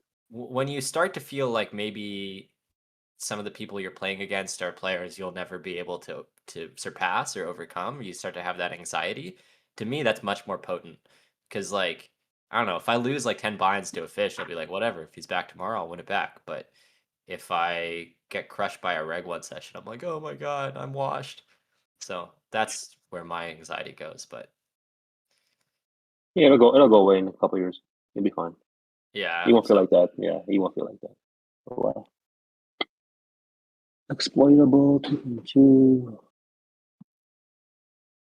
Here we go, Yolan. Let's go. Battling with Davey. What is this? This is under the gun versus cutoff? Single race spot? Yeah, the button's a bit weird on these positions because it's in between both players. Oh no, Mark. Oh, Mark is sitting out. This is cutoff versus big blind. Cutoff is big blind, and it went check raise flop. Looks like. No, there's 9 blinds in the middle. Can't be. Oh, so c-bet call and then donk turn. Okay. But he wouldn't. He bet this. Yeah, maybe he bet half pot. Yeah, yeah, he bet half pot. Oh Maybe. my goodness. Okay, he bet half pot and then donk turn. This is a good play and good sizing. Sizing is good. So sick. You want to definitely. Yolan is good. The You can six. definitely think about. Yolan is like the 6 is good for my range. Leads out. He's like I have top set, bro.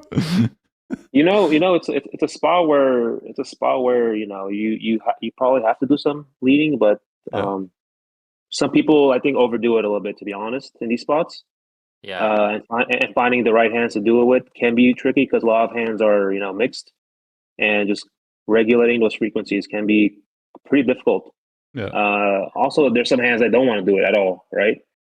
And some hands want to do it a lot more than they don't want to do it. So it's like kind of finding the right hands to do it with. And I think over time, people can kind of tell if you're overdoing this or not. And so you kind of have to be mindful of that. And but David just had top set here, so I mean, it almost just seems feels like like Davey was believing he's underdoing it, if anything, because if he's overdoing it, well, I mean, it depends what hands he's overdoing it with. But if he's overdoing it with bluffs, I can't really think of a better hand to slow play. So, yeah. I think it depends a lot on how they respond versus the raise. If you think he has a lot of 3-bets, if you don't think he has a lot of 3-bets, I mean, it probably wouldn't change the range that much. If you think he has a lot of 3-bets or not, because your hand benefits a lot from raising in terms of getting value, and slow playing is okay, I guess. But they were, the stack to pot ratio was about, I think it was like 10-1 or something. So, So you're just trying to pile. Would you prefer to raise a hand like this or a hand like tens? Well, I guess you're just, yeah, no, you have tens because you bet flop. So like, would you prefer to raise a hand like this or a hand like tens? I think you can raise both of them. Okay. For sure. Yeah, I think you can. I would probably prefer to raise this one more, the tens, to be honest. But I think still raising tens sometimes is. I think it's somewhat mandatory to raise tens sometimes. Seems like the sense I've gotten from hearing players talk about Davey is his whole mission in life is to stop you from seeing rivers. So this is pretty standard, but it's somewhat thematic of the way he plays. Like, and it's interesting that he does this because you would think that it means that anytime he takes a passive action, he should get run over. But I guess you even just by making good decisions with bluff catchers, even when you're more capped than you should be, you can kind of get away with it. But it's interesting. He really has a style unlike other players, it would seem.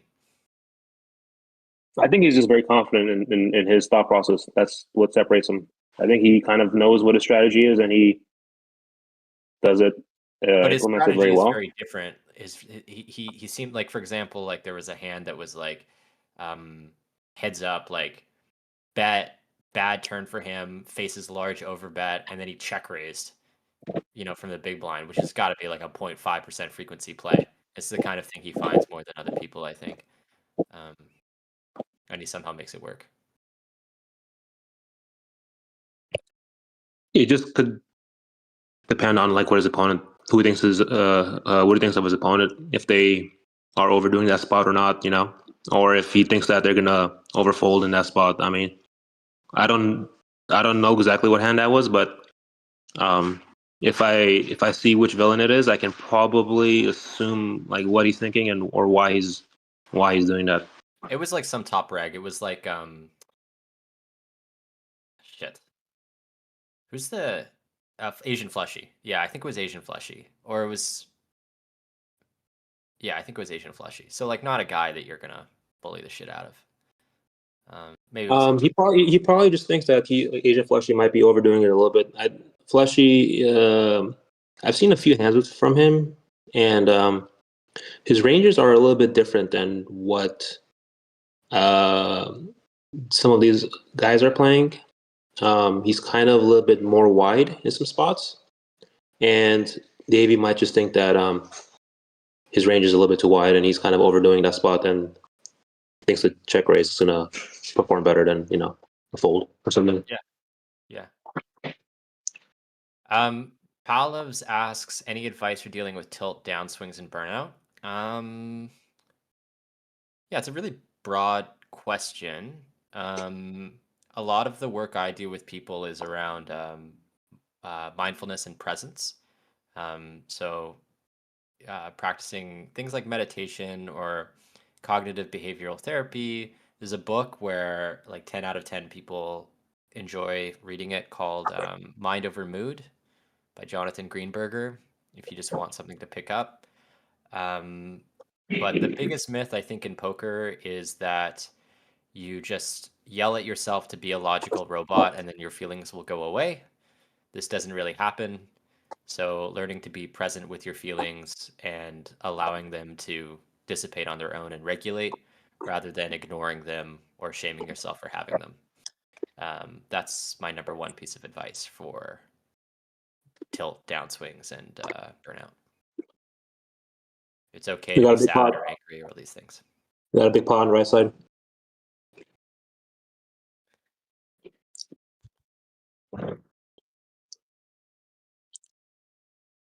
Ace king. Brazil. Up trips. Brazilian reg goes all in. It's rig deck in a tough spot. Rig's got what? Ace 4 of hearts? He might have something like I don't see the hand, but I just let's see the showdown. Maybe we can make some inferences. Can we see that one again? Yeah, it's I put it already. 2.5 X open, 3-bet to 13 bigs. Exploitable just calls with ace king. Ace 9. Quarter pots. He actually clicks it. Is that normal? Like, is it because it's a small bet, or why click it here?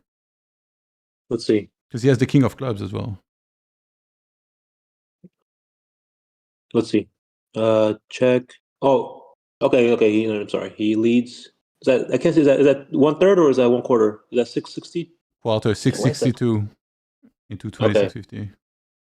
Okay, and then he raises. I mean, on these ace exports, there is some sort of small raising range you can do in position because your opponent is betting range, most likely. So some hands can definitely benefit from this. Maybe something like pocket deuces, pocket threes. You get like stuff like you get queen 10 of diamonds or something to fold, or something like that. 10-8, 10-8 of hearts, 10-7 of hearts, stuff like that to fold. Okay. And then you just put in some ace king off or something in there. You have to like RNG this amount. You can't just always raise. So that's probably what he's doing. Yeah. And rig deck. I don't know if there's some players in this challenge that have different 3-bet strategies. I don't know if rig deck is playing a very polar strategy or he's kind of more on the linear side, but I wish we could have seen his hands so to see like what he had here. But okay, so you raised the flop, got called. And then on the turn, he exploitable bets half in position, rig deck check calls. And then 6 of clubs on the river, rigged, checks. Exploitable jams, like what, 40% pot? And rigged folds. Okay. Yeah, rig might have had like pocket king or something, pocket queen. Good fold if so. Yeah. By the way, I was checking your Twitter, and I saw you made a tweet about talking about MMA Sherdog. This gave me a flashback. I remember you recommended me his contents, like when we went to dinner like ages ago. It might have been like 2019 or something. I don't remember the year exactly, but we went to get food, and I think I asked you about cash and like what to study, and you recommended me Bluff the Spot. And actually, I listened to your advice. I went there and I got their pre-flop Bible, and then I studied the hell out of it. Wouter, he's one of my good friends in poker. Yeah. I think he's a very interesting guy, and he has a lot of knowledge about the game and knowledge outside of the game. In terms of finance and all these things that are kind of part of poker, but a lot of people don't put too much weight into them.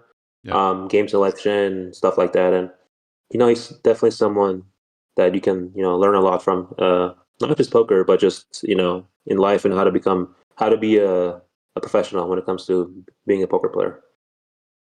It seems like he doesn't play much more poker, right? Because I remember he was like making a lot of content, and then he had like his training side going for a while, and now I don't see nearly as much being shared by him. And also, he hasn't hopped into like these challenges. He I think he's more interested in playing, games that are higher EV than just like reg battling like this. That which is perfectly fine. I'm sure all of us would want to play in better games than just battling six-handed. With some of the best players in the world. So there's some people that care about the prestige of being the best cash game player in the world, and some people are like, hey, this is unnecessary stress in my life that I just don't want to deal with. Um, and fair play to them. Yeah, makes sense. Yolan, you still there, my man? Yeah, I have the microphone on low volume, and every time there's my name, I just show up. How are you feeling?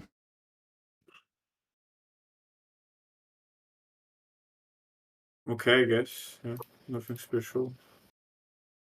I just did like I didn't like the a3 off and one hand I played before, so Do you still feel thought like? a little bit about it, but Do you think it's hard sometimes to move on from a hand like this? Like it still lingers in your mind? yeah, I mean for me it's tough. Like always when I do mistakes, I usually don't really like can I say that? Yeah, I don't really like stuff for me to move on, I would say, yeah. Yeah. All right. Well, you're in luck because Coley is a psychotherapist / those mindset coaching with pro poker players. Coley, take it away. What do we do? Breathing exercises? Milan felt bad about his play. Yeah. Mid session fucking break. He did a Coley jam on the river. He had like ace-3 off on like 3 Broadway. I guess he did block the straight technically, and he jammed and unfortunately ran into a set of eights that was so played the whole way. In the chat. It's cool. How do we What proceed, stakes do you Coley? play now, Coley? I just mid stakes. I was playing 500 to 2,500 for a while. Went on a pretty big downswing at 2,500, and now it's mostly 200, 500, 1K. Okay. Yeah. But feeling, in a short career, like I'm at the top of my game, which is good. Hopefully, it keeps improving from there. Yeah, I also lost a lot of money playing heads up against strong regs, which probably wasn't a great decision. But when you're young and you start winning, like you sun run your first year, you just think like money grows on trees, and you're like, oh yeah, I'll just like reg battle this really strong player, like whatever, I'll just make it back. Like I just print infinite money, and then you lose there, and then you lose in like, a bad 6-max lineup at 2K because you have a bad seed on a bad fish, and then you're like, oh, where'd all the infinite printing go? So I've learned some lessons the hard way there, but yeah, just I have no doubt that I will be happily playing decent 2,500 NL lineups in the not too distant future as a regular thing. So Interesting. He didn't bluff. It's interesting. yeah, Wilson, if you want to add me for mindset coaching, feel free. I'm 170 US an hour for mindset coaching, so just if you want that, just feel free. You speak French? I might have a student for you. My French isn't good enough. I speak a little, Okay. but yeah. Okay. Come on, man. You're Canadian. You gotta get in there. Well, I actually lived in France for a year when I was 8, and then I was fluent, and I just let it all disappear. It's tough if you don't use it regularly. It kind of like fades a little bit. Yeah.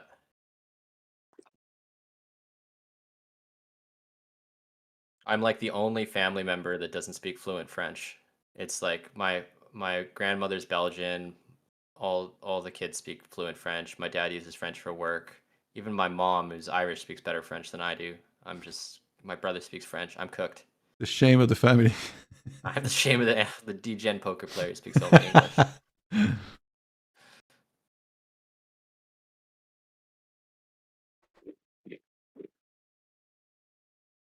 So 3-bet pot, range bet call.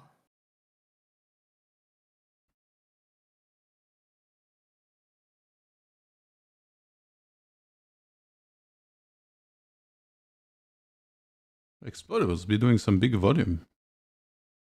recently. Seems like he. I think I lose to tens here. 10 of hearts, 10 of flop. No queens. I had a right shoot, so yeah.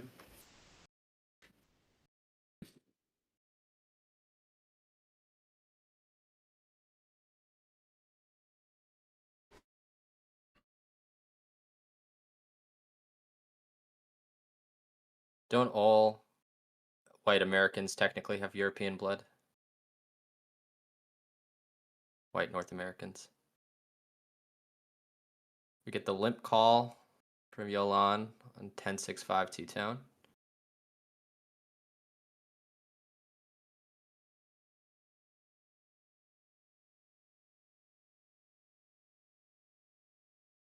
Yeah, I'm curious about Check flop. the next update, because I see rigged with some big stacks on some tables, but it's always really hard to tell. Did Linus win today? Or?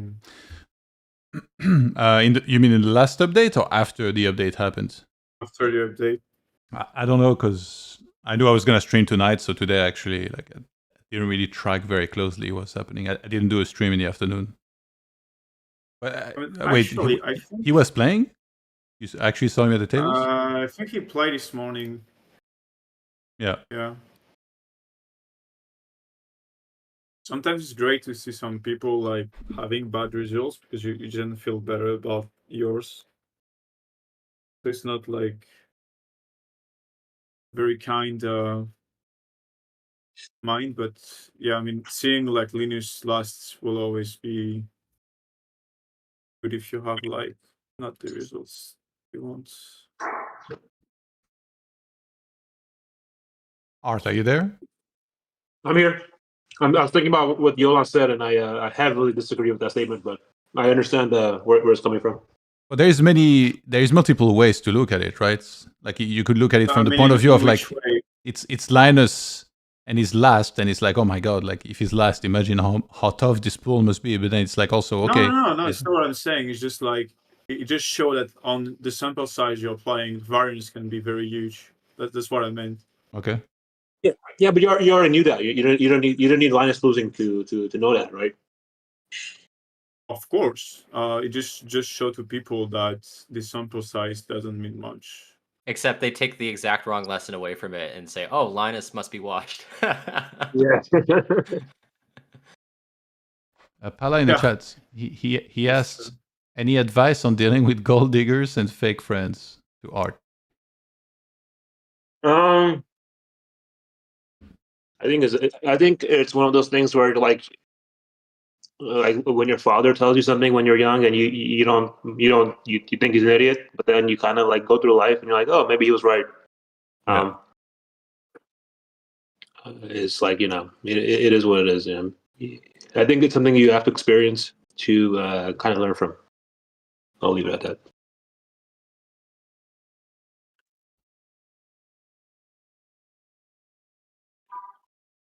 I think like I have the utmost respect for anybody that like played poker and rose through the ranks and stakes in LA, specifically because I feel like this place is just one of the craziest places on earth.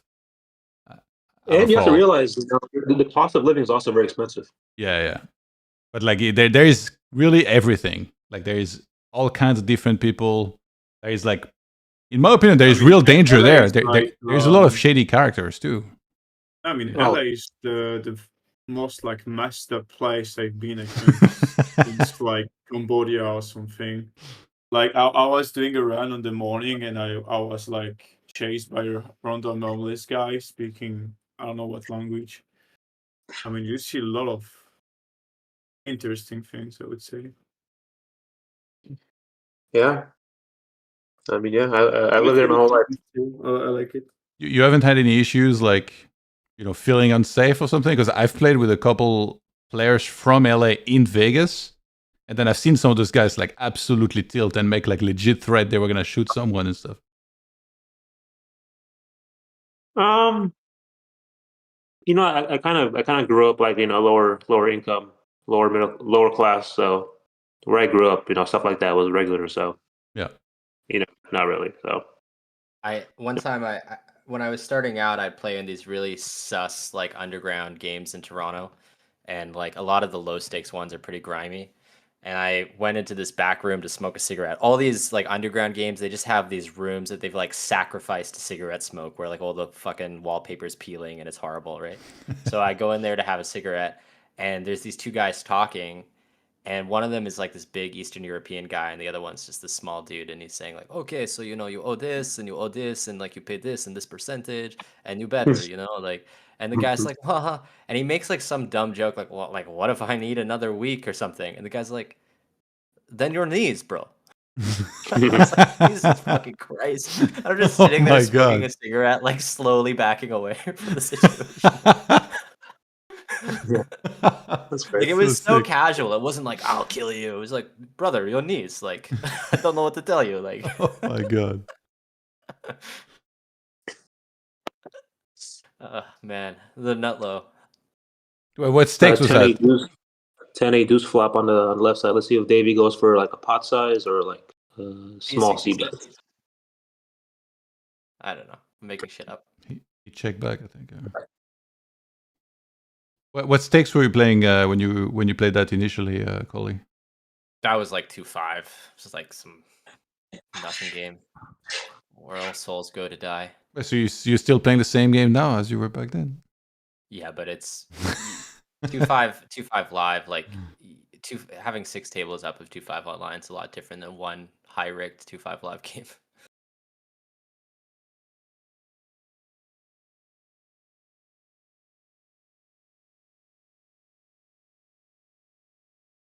3/4 pot, you know, centered around the jack and some random bluffs. Queen 4, queen 4, queen 5, queen 6, stuff like that. A check back? What? I guess it's only B150 or check on the river here. Yeah, makes sense. It's a very interesting hand, right? Check ace queen on river, but your only bet size is B150, and I don't think B150 fits on that river. So I want to interrogate that a little bit. I mean, usually, maybe this is a symptom of me playing mid stakes, but river, I tend to feel like it's totally okay to have 2 sizes in a lot of spots, and also it's more difficult to get punished for it, but that's probably more a thing at mid stakes than high stakes. But here, why not play 2 sizes? Why not play, I mean, even something like pot and jam as your 2 sizes? Jam feels a little bit too much. I mean, because he can, out of position, can definitely have king queen as well and queen 9 and stuff. So you're just too deep to jam. Or what about B75 and B150, for example? Like I just don't. I don't. It's not automatically clear to me. Maybe because I'm missing something. Why you couldn't bet thin on the river for value with a hand like ace queen, for example. I guess you can. I guess if you tell a solver to do it, it'll do it. You know, but it just that's kind of it. It's just ace queen and some ace king, and that's about it. You know. There really isn't that much to build around this B75, but when you B150, you get to, you know, bet all your, you know, queen 4, queen 5 suited, queen 7 suited bluffs, and you can throw in some. Do you ever have something like ace 6 off with the ace of spades on the turn that river's a top pair? Maybe that's too thin and even a small size. On the river, you mean? B75 on river? You bet the turn with the nut flush blocker and then you spike a pair. I mean, I would never do it. I would never, because it's like if I'm out of position here and I see B75, like I'm never calling you. I'm just check raising all in or folding. Yeah. To me, it's just like you're kind of flipping your hand up face up when you B75 as river. But couldn't you therefore just add more traps? I mean, yeah, but I mean, it's like, can you? But you know, it's just better to play, you know, the right size and, you know. Okay, yeah. So I guess the reason is that the right size is, on a glance, you have a bunch of hands like ace queen, but in fact you really don't. It's like yeah, there's not actually a lot of hands that want B75, I guess. Yeah, and I guess against the right opponent, you can be 150 here. I won't say exactly which opponents I would be 150 here against with Ace Queen, but it would definitely cross my mind. I think some people are more sticky than others. I think you can be 150 Yeah. this hand against some people, but I do think it's a check back on the river, and then you just and then you just be 150. Your Jack tens, Ace tens, stuff like that.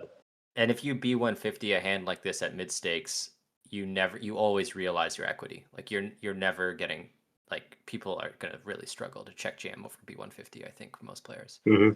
Yeah, I mean, because the B150 it doesn't happen that often. I mean, it's probably 35% or something, 40%, 30. It's like a small percentage of your range. You mainly check back the river.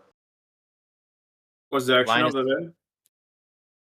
day? It was check flop, 3/4 turn, and then check river.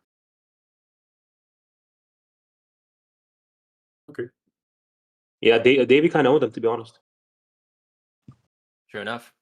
Yeah. At Linus Berries, what does it mean when they chat spade diamond flip when the table is about to break? It's because they can't remember who the first player was that got to play a button, and they want to make sure both players get an even number of buttons. So their two choices are to scroll back through and check who had the button first, or just flip for it. And so they randomize, like, if there's two diamonds or two hearts on the flop, then it's my button. Oh, sorry, Todd answered that question. Yeah, no worries. Maybe he's not reading the chat. Juiced asked, is Art playing as well in Cash Game World Championship? Yeah, he played about almost 700 hands, and I think he's eights or something. He's playing under fold or die trying. Oh, me? Yeah. Yeah. 3 binds. Yeah, 700 hands, 46.65 BB per 100. Get back in there, my man. Let's go print. Catch up to Davey. I might play. I might not play. I probably won't play. I mean, I would want to win if I played, but it just feels insurmountable at this point. What if tomorrow you see the update and you see Davey lost 250K? If that happens, I might play. Honestly, I just remembered I had like a weird, like almost a nightmare last night where I stayed up to like 4:30 in the morning playing poker. I play like 7 hours of poker, which is a lot for me. And then I think I dreamt that the mid stakes championships were going on, and I told myself like, I'm kind of lazy. I'm not gonna play. And then in my dream, I was like, "What the fuck are you doing, bro? Like, fucking run it! Like, piece of shit!" Like, and now I'm just realizing, oh, like it wasn't on. That's so sick. You got an interesting hand versus Davey and Yolan. King 9-3. I think it looks like a 3-bet pot. About 100 blinds in the middle. Pot size bet left. So C bet small flop check call turn. It was the action. I don't know. Okay.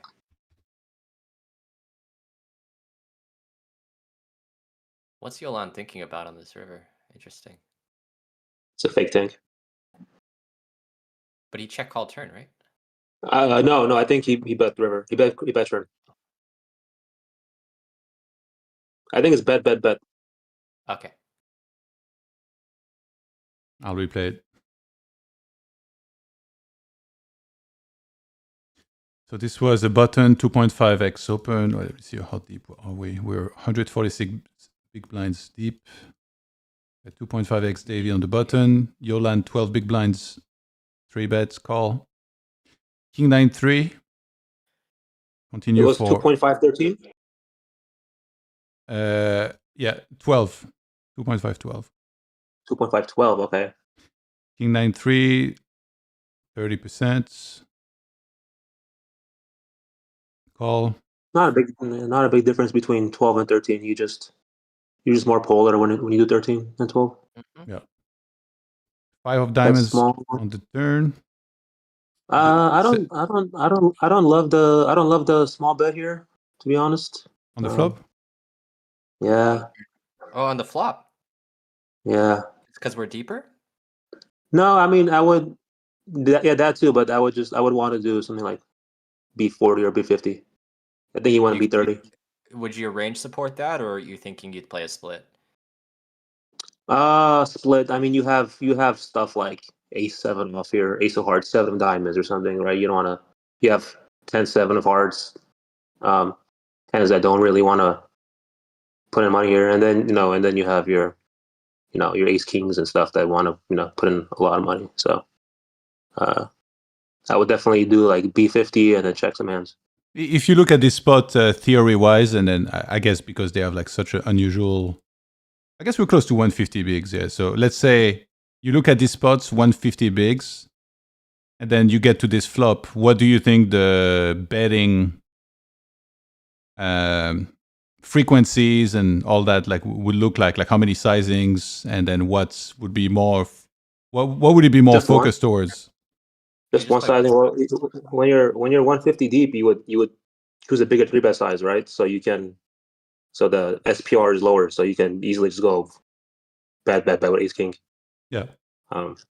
That's why you size up pre-flop when you're a little bit deeper out of position. Would you be more okay with range betting this 100 deep or no? Like just B33 with range 100 deep instead of 1. I mean, you can. Yeah, I guess you can. Yeah, I guess you can. You can. I mean, it's not gonna be too bad.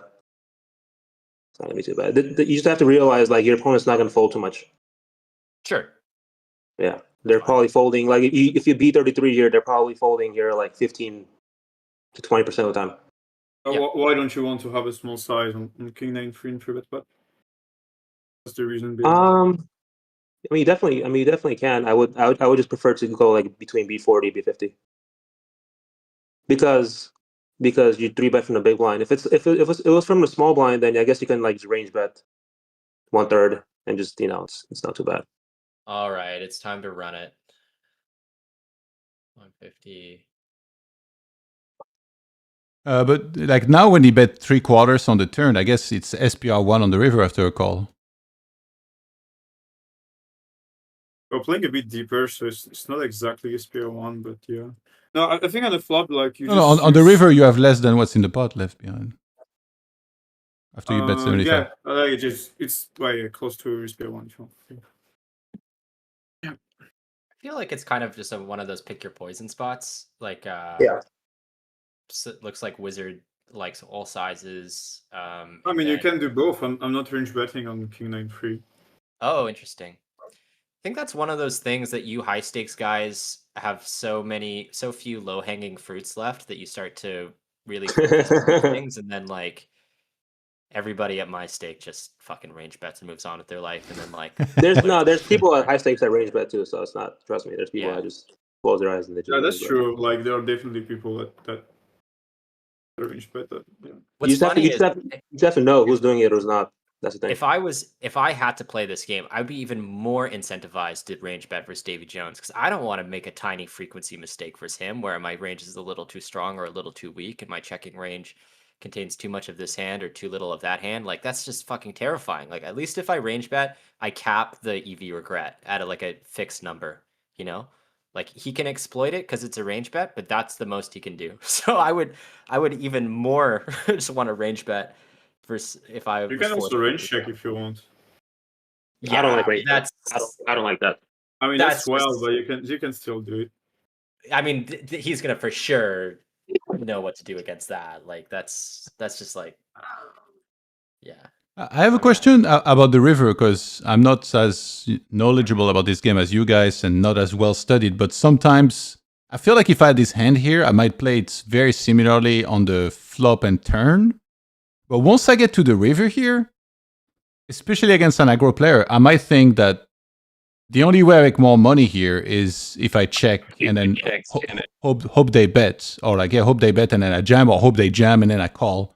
So how do you figure out what's the highest EV here on the river in these spots? Like, are you able to picture clearly, all these hands are going to call you and then you make maximum money against those?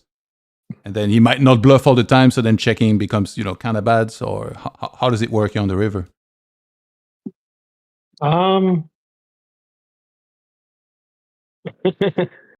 It's partly pattern recognition, right? Like you just look at a few sims and you know that this hand isn't a value cut to jam. You're going to run into your own problems if you just start checking all your hands like this, because your opponent can just snap check back a bunch of thin value hands, snap check back some bluffs, and then they also can just snap call you the times that you do jam because you keep checking hands like this. Obviously, you are supposed to have some hands that go into the check range, but your range doesn't really need that much protection on this river, because when you go bet check, you have very few hands that show down for anything, right? Like you've polarized on the turn, so majority of your range when you check is zero equity, and zero equity needs no protection. So that's why you would not worry too much about protecting your range on this river. Like, what hands are you afraid are going to get bullied? Like, basically, like some random 8 of spades, right? Like 8-7 of spades or something like this. Like, there's really not, or maybe like ace queen of spades. There's very few hands that are going to go bet check that are praying your opponent doesn't shove the river, right? Okay, because I'm thinking, when I look at this post, I'm thinking more about villain's range than mine. And I'm like, all right, well, if he has, Queen Jack or some sort of Jack 10 suited, if he has a flush draw and I jam here, I'm getting value from none of these hands. He's just going to fold everything. Whereas if I check, I open the door, I give him some rope that maybe he might, go for and jam himself to try and bluff me off the hand. Well, there's a world in which if you node lock the solver enough, it would be a check. Like if you increase the frequency of bet for your opponent by enough, then you would just check range, but or at least check your strong hands. But the issue you're running into is it's just that this is a very strong player. There's a lot of hands you're missing value from, like 10-9 of hearts, let's say, by checking river, So I don't know. I mean, usually if you go bet, you should usually jam the river with value. That's just kind of what it comes down to. I'm gonna write that down. Yeah. I think you can occasionally check like king jack, king queen, whatever. Check all of it. Right. Yeah. At least in heads up, when the ranges are so wide, one property I've noticed is that traps tend to come from the very top and very bottom of value range. My theory as to why being that the bottom of your value range makes the least money by jamming and getting called. And so it's okay to sidestep that line and turn it into a bluff catcher instead. And the top of your range is always value cutting any jam from your opponent with value. So here, if you check a hand like king queen on the river and they jam, like you're calling, but are you even really that happy? Like you're like chopping, or like often they have you beat, right? They're saying they have a really good hand, basically. So yeah, maybe you beat king 10 sometimes or something, right? But it's just kind of awkward. So at least in heads up, you see a lot of like bet check with here, like say like 7-6 suited and king 10. It's been a pattern I've noticed. Yeah. We got a big all in right there. You want to replay that hand? Yes, sir. You find it.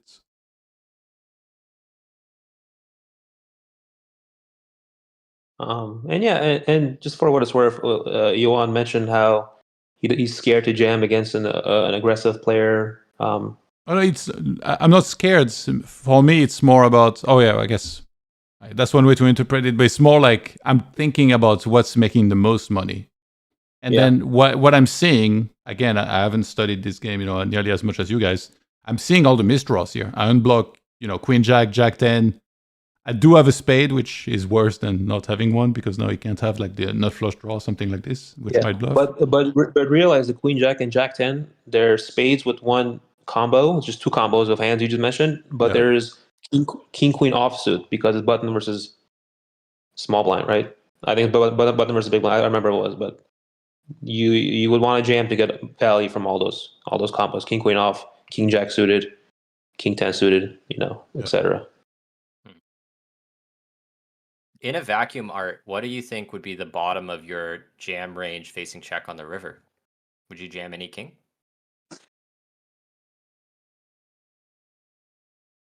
I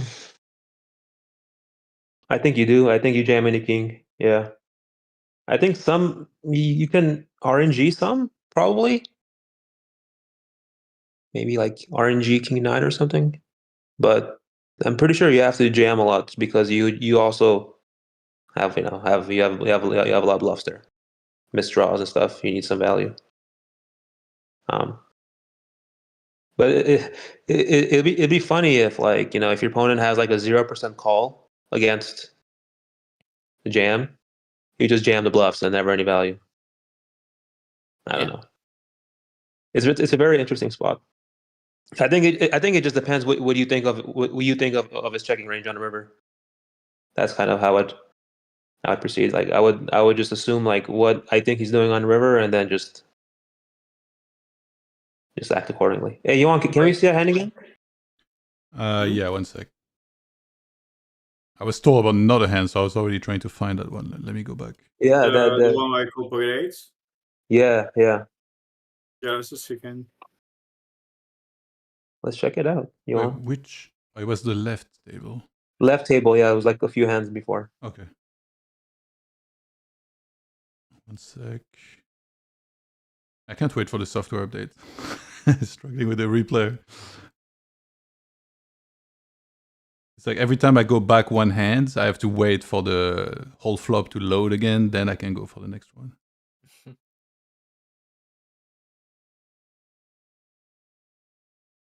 All right, I got it. Bring it up on the stream. So this is a button open 2.5x by Davy. How deep? 100 big blinds precisely. I can't see it, just so you know, right now. Yeah, we're on a little bit. Yeah, no, I'm narrating while you guys are catching up. For the viewers. Thank you, sir.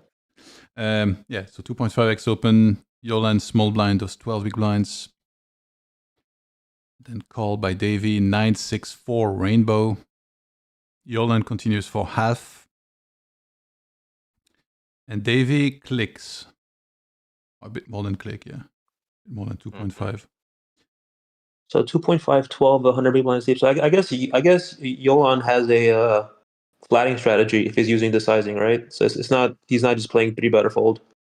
So he probably has some hands that he's flatting, some hands he's 3-betting. So probably half of 8s he's 3-betting, half calling. Then we get a call. Queen on the turn. 1200, 2750. Is that right? 1250, 2750. Yeah. Okay. 1250 at 2750. Yeah. Okay. Queen of clubs on the turn, bringing a flush draw, checks around, and then Jack of diamonds on the river. Yolan checks and Davy jams.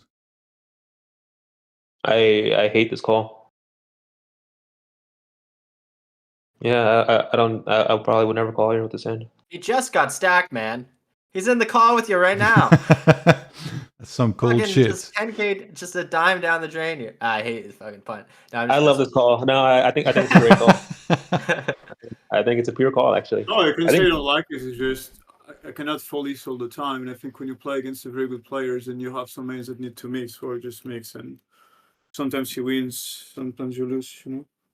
I think you can fold this. I mean, you don't even have pocket 8s in full because you're flatting some, right, pre-flop.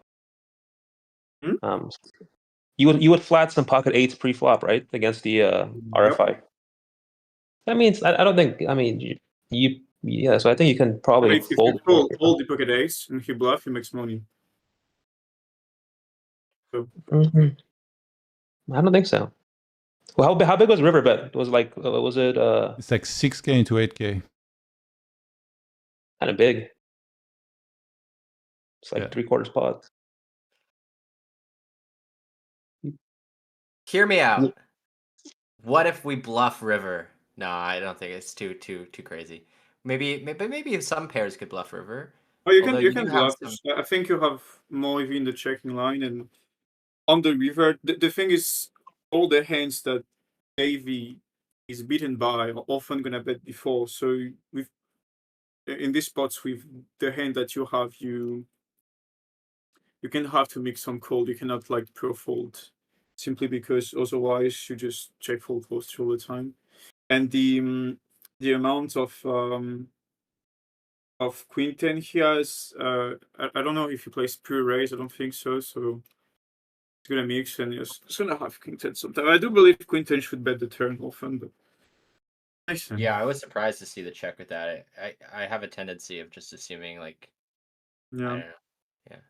Very tough to raise flop and then check back turn, I find, with most I of my just hope that he's not like jamming a 9, otherwise I'll feel very, very dumb, but it didn't happen. It's cool. He might, yeah, he might not jam a 9, but he might jam Jack 10 or something. Jack 10. Yeah. Yeah. Honestly, I don't think he jammed a sin as 10 against me. Like I don't see why he will do that. Like it's not a spot where you're gonna say, oh yeah, I forget 8s, I'm gonna overcall forget 8s. Like the region I need to overcall is a pretty sick region. And even when if you think about it though, like what? Well, when you think about it, all of your unpaired hands, or almost all of them, are bluffing river, right? Like if you get here with ace 10 of hearts. I probably don't have ace 10 of hearts when I check him. Yeah, I mean, so you don't have too many hands that get here anyway, Johan. You're because you're 3-betting a lot of them on the flop. You don't have that much queen X. You're 3-betting on the flop. 3-betting most of your overpairs. Even pocket ace can 3-bet. I rolled it pre-flop. Yeah, pocket 8s can definitely 3-bet. 9-8, 10-9. I guess those you can call. You can call 10-9. So yeah, I think it's fine. I will check the solver after, but sounds okay. Yeah. Good play by Davy. As usual. I mean, it's easy when you spike top pair in it. Yeah. It's a good play by Davy if he shows us the Jack 10. I don't know. Yeah, but so what's with the click here on the flop? You say good play, but if I played a player that did this shit with queen 10, I would not think it's a good play. I think it's a good play. To me, Davy is just Davy is just more likely to make plays like this than other players on average. Like this frequency of this play is higher than most. And the idea behind it is basically that you have some hands that want to raise for denial and value. Typically, something roughly along any of the pairs that could have 4-bet pre but chose to call instead. So like ace 9 plus or pocket 10s plus. And you often are against strong players, making sure that they can't realize too much of their equity with impunity. So if your opponent never raises you there, you can just start range betting, and it's high EV because you just have 2 overs most of the time, and they have to sometimes try to deny equity. Yeah. Yeah. All right, I got a hand here. The game's fully broke, by the way. But I got a hand that looked interesting between O'Highmark and DavyJones. And then we can review it from O'Highmark's point of view. So I'll tell you in advance. Yeah. He has ace-queen offsuit. I think it's... this is my one chance to call Davy's exact hand and decide I can beat him. It's hard diamonds. Actually, yeah, we can give you multiple chances as well if you want. Okay, so... O'Highmark, it's 3-handed. O'Highmark opens 2.5x on the button. Davy goes 12 big blinds in the big blinds, call. Behind this, we are 118 big blinds deep on the flop. Okay. King 4-3 rainbow. O'Highmark has what? Yes, ace queen off. Ace queen off. What suits? Oh god, you're killing me. Wait. I will... Okay, doesn't matter. If I open the replay, like I can actually see. Give me a sec. Scroll down. Ace of diamonds, queen of hearts. Okay. Davy continues for small. 735 into 2450. O'Highmark calls. 8 of diamonds on the turn. Mm-hmm. Davy continues for 75%. 2914 to 3920. Mm-hmm. O'Highmark calls. Wait, is that a thing? Why are we calling with sick? Yeah, why are we calling with ace queen here? That's kind of sick, one way of dude. Looking at it is it beats all the bluffs and has more. What's the action? It's a 3-bet pre by Davy, and then he fires small, like 30% on the flop, and now 75% on the turn. It's king highball, and he has ace queen off. The river? queen. Well, we're just breaking down the turn call for now. Oh, I think okay. the idea is just that ace queen beats all of the bluffs and actually has more ways to improve than something like pocket tens. However, one problem you'll run into is maybe it doesn't always beat all the bluffs, potentially. Okay, Davy jams. Art, you have any thought on this?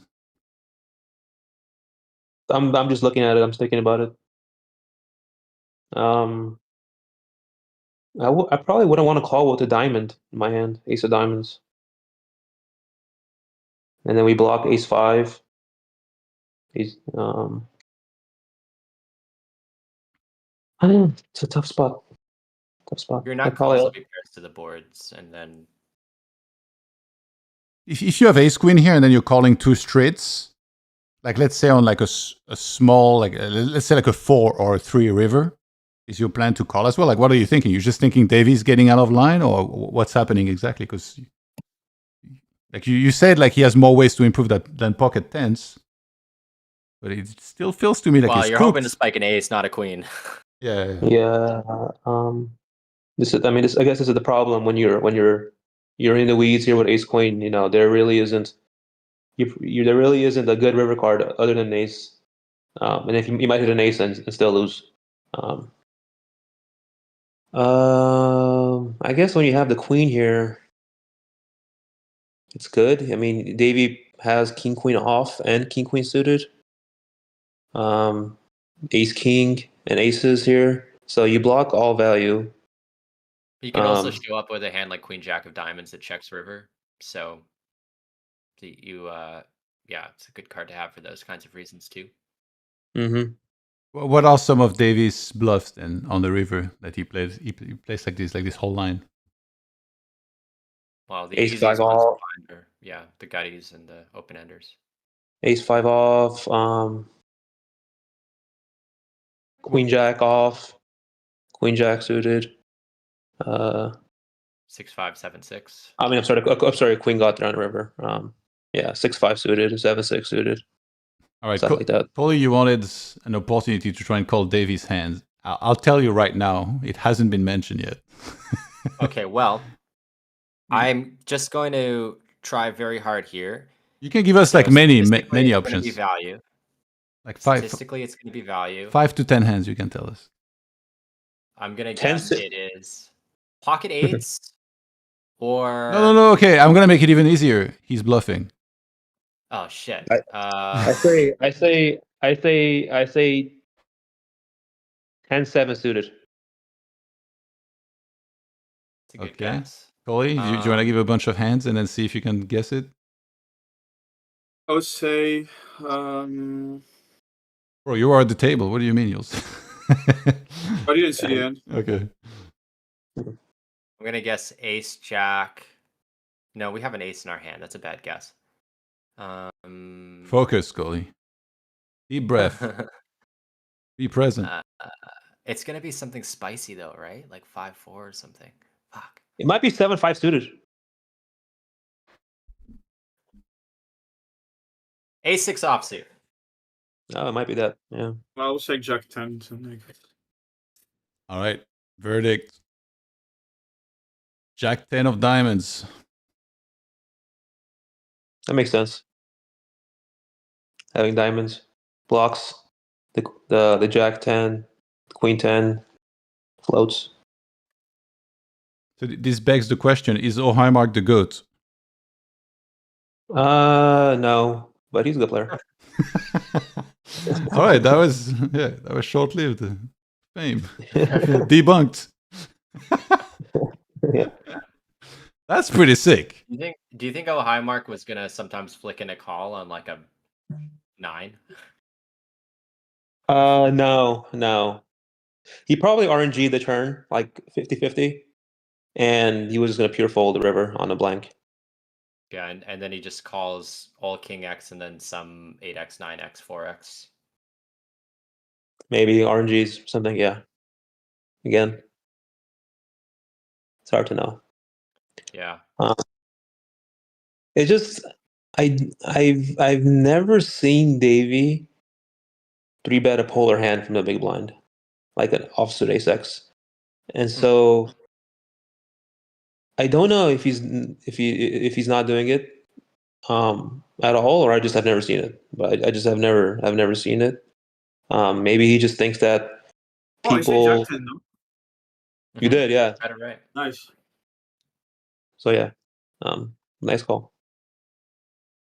Pretty Yeah. sick. I don't want to give Wonder too much how away. much a hand like I don't want to this- give too much away what I think about Davy's strategy. Usually you're pretty equity driven out of position, and you are forced sometimes to find hands like this, but it's like an interesting question. Would you rather have, it's like almost feels like the blockers of this hand are better, but you'd almost rather take a hand like a7 of diamonds and hope to spike river instead of reaching for this one. But I don't know. Tenzin in the chat says he 3-bet ace-9 off from big blind on Sunday night. It's a Tenzin, value raise, bro. yeah, that guy's like the photographic memory. It's like it was 6:17 p.m. I was eating a peanut butter sandwich. Like, I love how he mentions Sunday night. Well done, sir. Well, the action completely ended, it seems like. They're usually a break from now until like 7 o'clock, or like in a few hours they start up again. Yeah.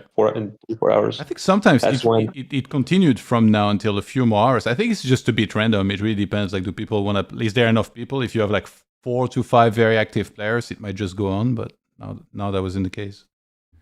I think people just take a break, and then Dunkaroos and stuff will log on. Avril Lavigne and Voidemans and a few other guys will log on, and the game will start again. Yeah. Okay, let me see. Maybe we can do one last hand if I find an interesting one from the replayer. Okay. Looks like a cooler. That's a bad bit. Oh, I found one, I think. Okay. Is Oh Hi Mark, Oh Hey Cindy on stars? No, Poker Vault. Oh Hey Cindy is LOL Voidemans. Oh Hi Mark didn't play stars.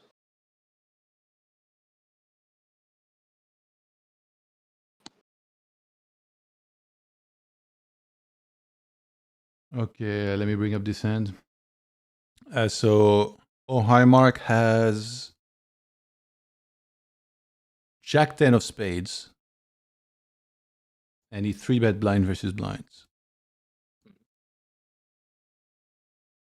So Davy opens small blind 3x. Oh Hi Mark 3-bets to 9 big blinds call. And this was precisely 100 big blinds to start the hand with. Oh man, we're lagging. Queen 8-5 rainbow with the spades. Davy checks. Oh Hi Mark bets 720 into 1800s. Mm-hmm. And DavyJones calls.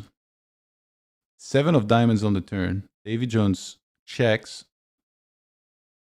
And Oh Hi Mark checks back. Again, he has Jack 10 of spades. Deuce of diamonds on the river. Davy checks. And Oh Hi Mark ships for 8600s into 3.2k. Wow. Is that a thing? Yeah, sure. That's a callie shove, right? It is with Jack 10 of spades. only if you get called, though. Who has Jack 10 of No, spades? it's only a collie shove if they call a hand that loses to the bluff.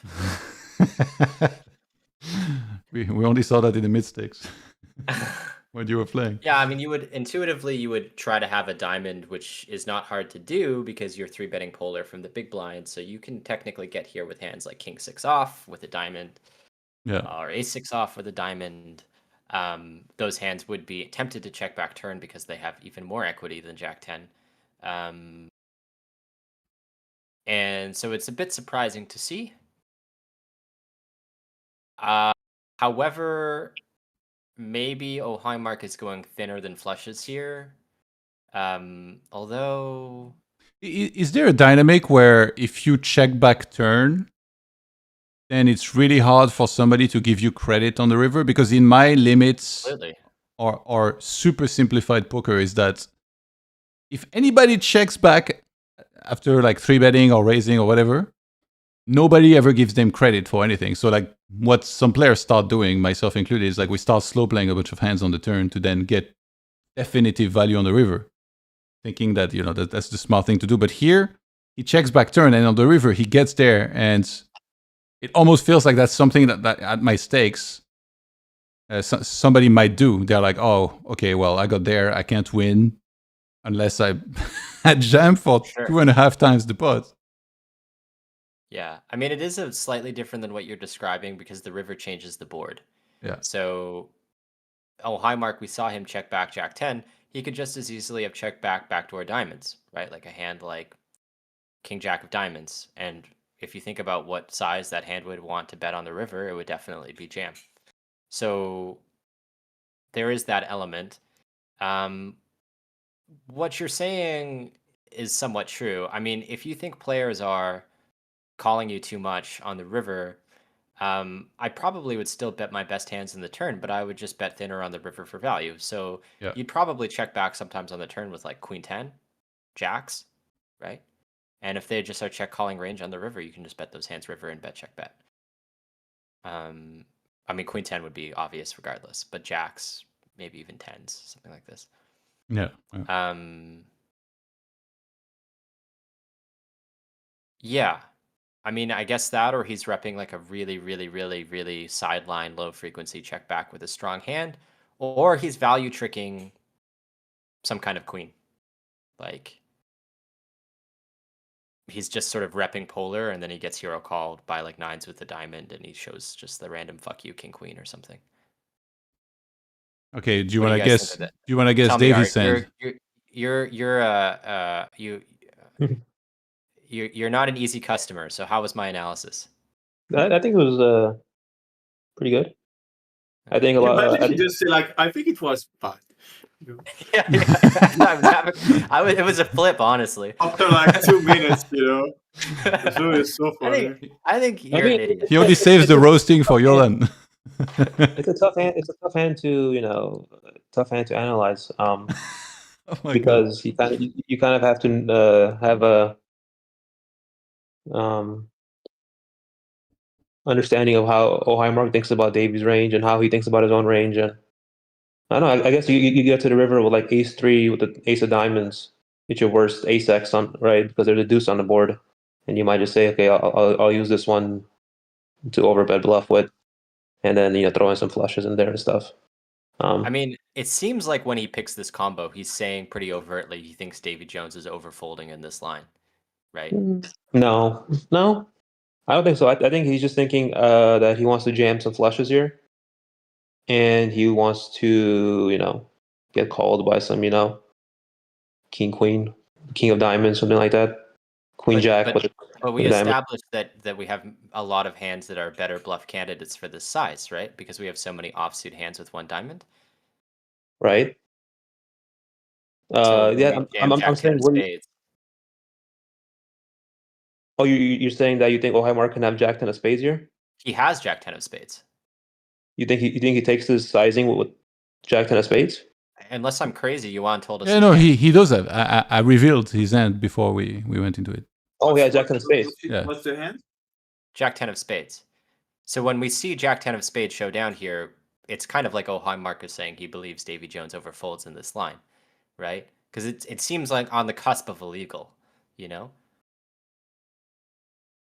seems a little out of line. I will never use this size, I think, in these spots. Yeah, I would. I don't think that's a good play by Highmark, but he might just be thinking like, yeah, he thinks DavyJones overfolds because he thinks that DavyJones might think that I can't find enough bluffs here, so he's just gonna overfold. But I don't. Yeah. I don't know why you just wouldn't bet 2/3 here with Jack 10 or something. I think these spots with like when you can have like potentially 0 value hands in certain spots with a certain size, because flush can play different size. I think it's easy to like be in a dynamic where you don't represent much, so do you have it or not? And some people will bluff more, some people will bluff less. So yeah, interesting. But I will not assume Davy overfolding in general. I think he probably do overfold some spot, even if overcalling is easy to prove and overfolding is not easy to prove.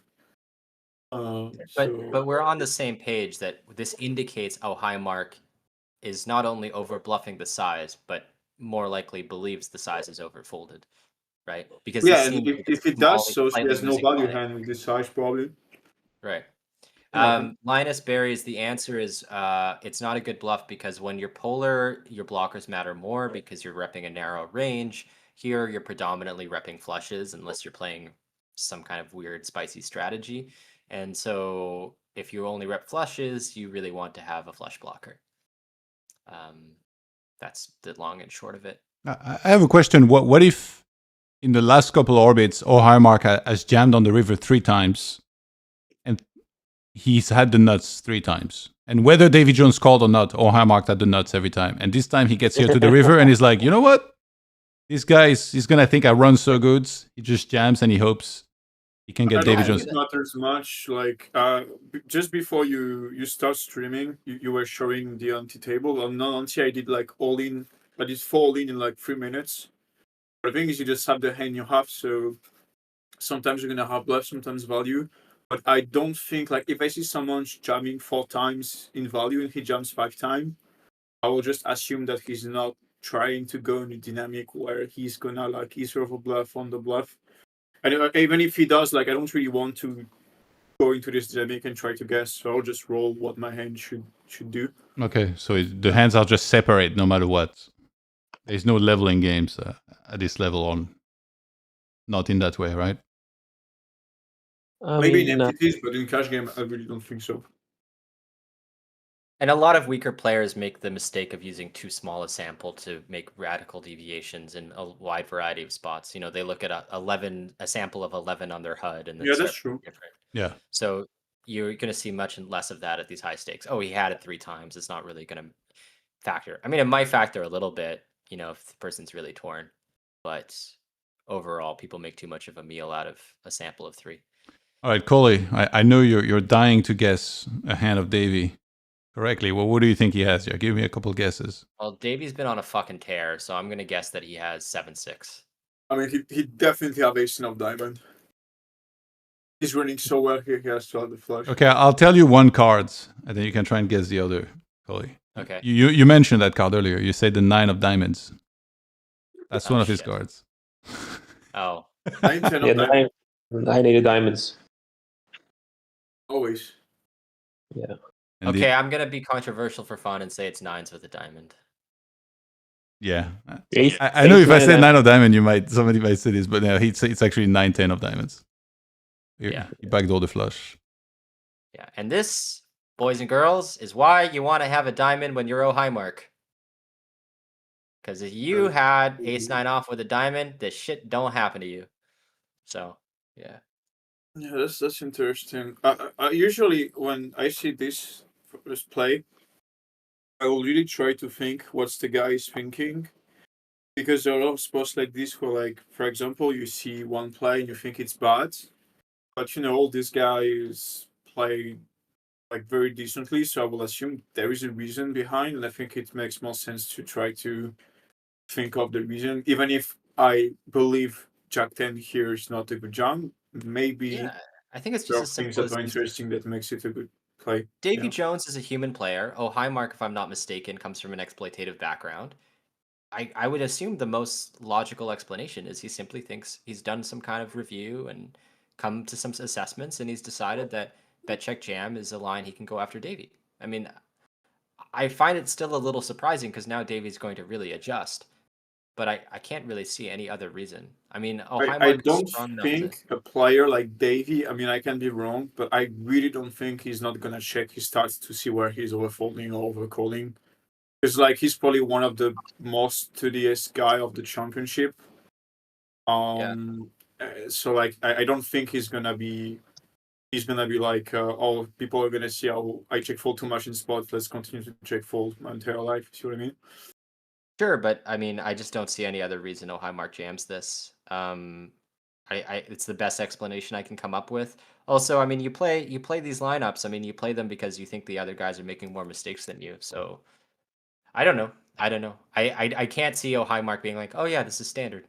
Like, I just don't see how Not that's possible. necessarily. I don't think how my mark is thinking that Davy or riggedeck makes less or bigger mistakes. I think a lot of people, it's very difficult to estimate the edge you have in certain type of games because you have some areas in your game where you're gonna be stronger than other people, and there are some areas where, like for example, I'll take my example. I play range check small blind after open since like 2021 or something. So I know the game tree after range checking better than other people. But it doesn't mean I'm stronger overall. It's just mean I have areas of my game where I'm stronger than other people. Because if you didn't study the line, if I studied since 4 years, I'm way more likely to understand how range should deviate, basically. And there are some people that, for example, in the spots, they study a lot ice stakes, MDA, whatever, and then in these areas are stronger. And you have people that are like slightly stronger at everything compared to other people, and it makes them like better at the game overall. Yeah, I don't like this play at all. Well, hi, Mark. Okay, I think we understood that. Yeah, nobody likes it. It's just trying to understand it. I mean, like, you could ask an average 500 NL reg what the EV of jam with Jack 10 of spades is on the river, and the average 500 NL reg will tell you that it's losing. Oh, Highmark is stronger than the average 500 NL reg. Yeah, but He's it's gonna not be even able to assess it's the not hand even the better. jam. It's not the hand selection. It's the idea of even jamming. I would never have a jamming range here. Yeah, it's some kind of sideline, but I don't know. These guys play crazy sidelines. It's like. But I think just the thing of saying that you don't like it's obviously we all have different opinions on some ends, but I think it's important to like overcome that extremely quickly and just try to understand what's his logic, because this is where you can really learn from it. Like for example, when I had the pocket eights, when you see the call, obviously it sounds bad, right? But the thing is, I know that on the river, I'm close to 100% certain that he's not gonna jam like a 9 at all in like 963, for example. And if he doesn't jam the 9s, and if he has the right theoretical frequency, well, calling with X actually not that bad. If it's jamming with a 9 and jamming all the time with a queen, always checking back turn, yeah, that's bad. But you are making more money overall thinking of, oh, okay, what can make this call right? And in case I'm wrong, why did I make this call? You know, because at the end of the day, you want to exploit me and understand what's my logic here. And yeah, that's about it. I mean, I RNG a bit high compared to theory. I just check pocket eight should call like 30% of the time. RNG like I don't remember 40, 50. But yeah. Makes sense. Makes sense. I'd be very interested to see what the thought process here with the idea of having a jam. I don't know. I'd be very curious. Maybe there's I'm sure there's a good reason behind it. I just think there's like 5 good reasons why why I wouldn't do it, and there's like maybe 2 reasons why I would do it.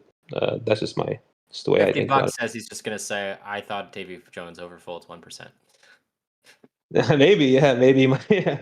And to be fair, DavyJones, I would say, is more of a defensive player. So maybe he does. Maybe he does overfold sometimes. I don't know. I definitely don't know exactly. I just know that he isn't the guy that I would just go after and try and like, make all these. But he's going after him. He's going after him, man. You can't look at this hand and say he's not going after him. I don't know what to tell you. He's clearly going after him. He takes some crazy sideline with a hand with no blockers. He's obviously going after him, right? That's all there is to it. I don't know why he's going after him. We don't have to say it's good that he's going after him. This isn't fucking RTA here, man. This isn't fucking going after him. Like, no, he's a beast, man. He's going after him. he's like you run too good. There's no way you have a flush here. Yeah, he's like, fuck you. You're gonna fold. You're fucking. And then next leaderboard update, Davy at 400k. All right, I gotta run, boys. He won a lot today. Like it's literally insane. Yeah. Like, did he win like 40k today, 50k today, Johan? No, he won today. I saw him with like 30k or something. I mean, I gave him 20k, so I hope he wins with that. But, yeah, I mean, he's probably playing very well too, because I don't think you can like be negative by a lot in this lineup and have this win rate, but that's super impressive to have, like, I mean, it sounds like not a huge jumper, but still, it's still 6k hands, like 5 All right, buy-ins I'm per pulling an hand. Irish goodbye. There's like 60. It's super big. Yeah. Yeah, it's last thing. I think it's also very interesting. We didn't talk about. Davey found the check on river with the 10-9 of diamonds. What did you say? It's I said it's also very interesting. Davey found the check on river with the 10-9 of diamonds. You know. Yeah. Well, what happened with that? Do you think? The action is like 3-bet pre. Okay, I'll replay it. Yeah. So it's 3-bet pre, check off flop, check turn, check river, check all river. Yeah. He bets flop. It's called check, and on the river, nothing. Not a block, not a big bet, nothing. He just checks. It's open, 3-bet, call, check, bet. No. Check, call, flop, check, turn. You see what I'm saying, Elon? Check, flop. No. Check, call, flop, check, turn.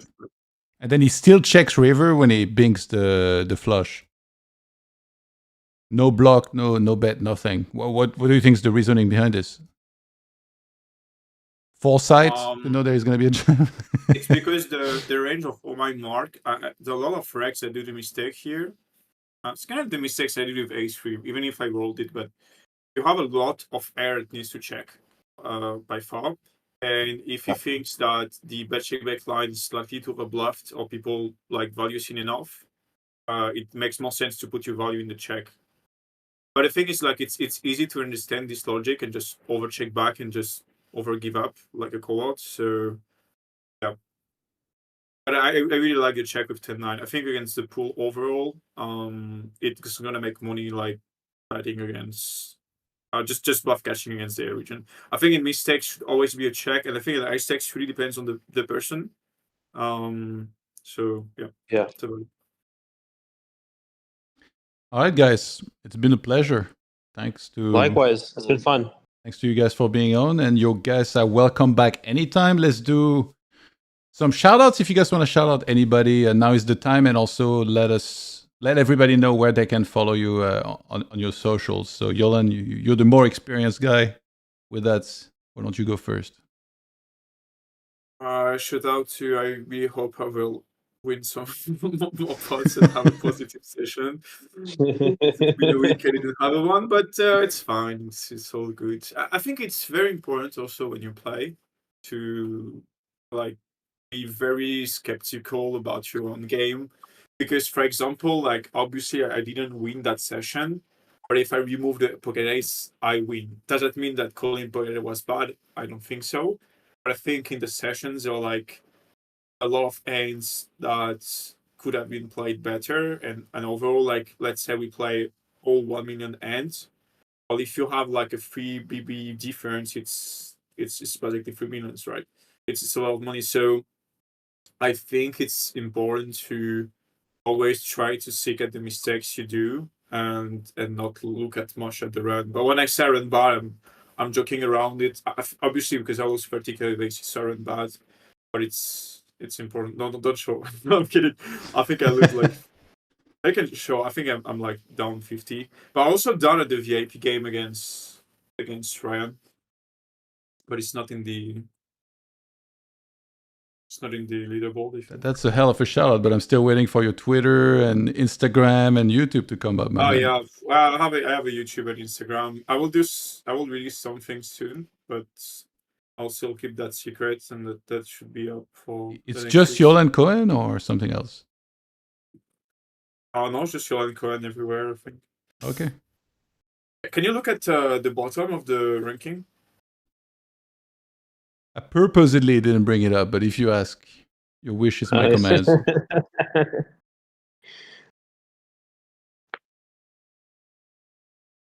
What are you trying to look at? You're closing in on Linus? What's going on, bro? Well, you didn't do too bad today, right? 2 binds, you say? Hello? What do you mean? Yeah. Can you hear me? Yeah. Yeah, today you said you lost 2 binds? No, this session. No, I should be at, but I lost in EV. Like, I played a poor and I had 25% equity, so I probably should be around, yeah, around like Xiao Jin. I think. Xiao Jun. Oh, nice. So you did win today. Yeah, I think yeah, I won like a little bit. Like, I won a little bit. Yeah, not Okay. much. Nice. All right, Art. Anyway. All good. See you guys. See ya. Have a good night. Peace. Art, shoutouts. Shout out, no, shout out to the fans, you know, for like staying with us and asking questions and, you know, always being curious and always trying to improve, you know. It's something that, you know, I always try to do as well, trying to always improve, always analyze a hand, never dismiss it immediately, always try to, you know, think about why people are doing it, what could be the reason, and, you know, always learning from it. And that's why we're all here, right? Just to try and learn and improve at poker. So, yeah, shout out to the fans. What about your socials? It's Art Papazian, both on Insta and Twitter, right? Yeah. I mean, I don't post that much, but I am planning on, you know, making some content maybe in the future. So, yeah, whoever is interested, give me a follow. It'll be fun, and I, you know, look forward to be back. Maybe I'll stop by, you know, a couple more times throughout the rest of the challenge, and, you know, hang out. Sounds great. You're always welcome back. Just drop me a message. I'll invite you every time. Thanks, bro. All right. See ya. Have a good night. Bye-bye. Good night. All right, guys. That's going to be it for now. The table's gone. Big shout out to Coley as well for joining us for a while. And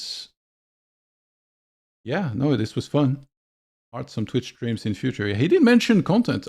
I thought he did very good, actually. I hadn't heard Art talk like this before on the stream, but he was breaking down stuff like super well. So would love to see some content from him for sure. Is confusing win rates sustainable? Yeah, 200 BB per 100 is for sure something that can be that can happen. Yeah, that's a real thing for sure. All right, guys. Big shout out to everyone who tuned in. Much love, everyone. Shout out to CoinPoker and PokerStrategy. Make sure to give them a follow on their socials. If you want to follow me, I'm at Johan Merlo on both Instagram and Twitter. And I'm Todd on Twitch. Actually, yesterday I streamed a little bit of poker. I was completely garbage and lost. But luckily, I'm much better at hosting this stream. We're back tomorrow for more. I'll see you guys very soon. Have a good night. Take care. Peace.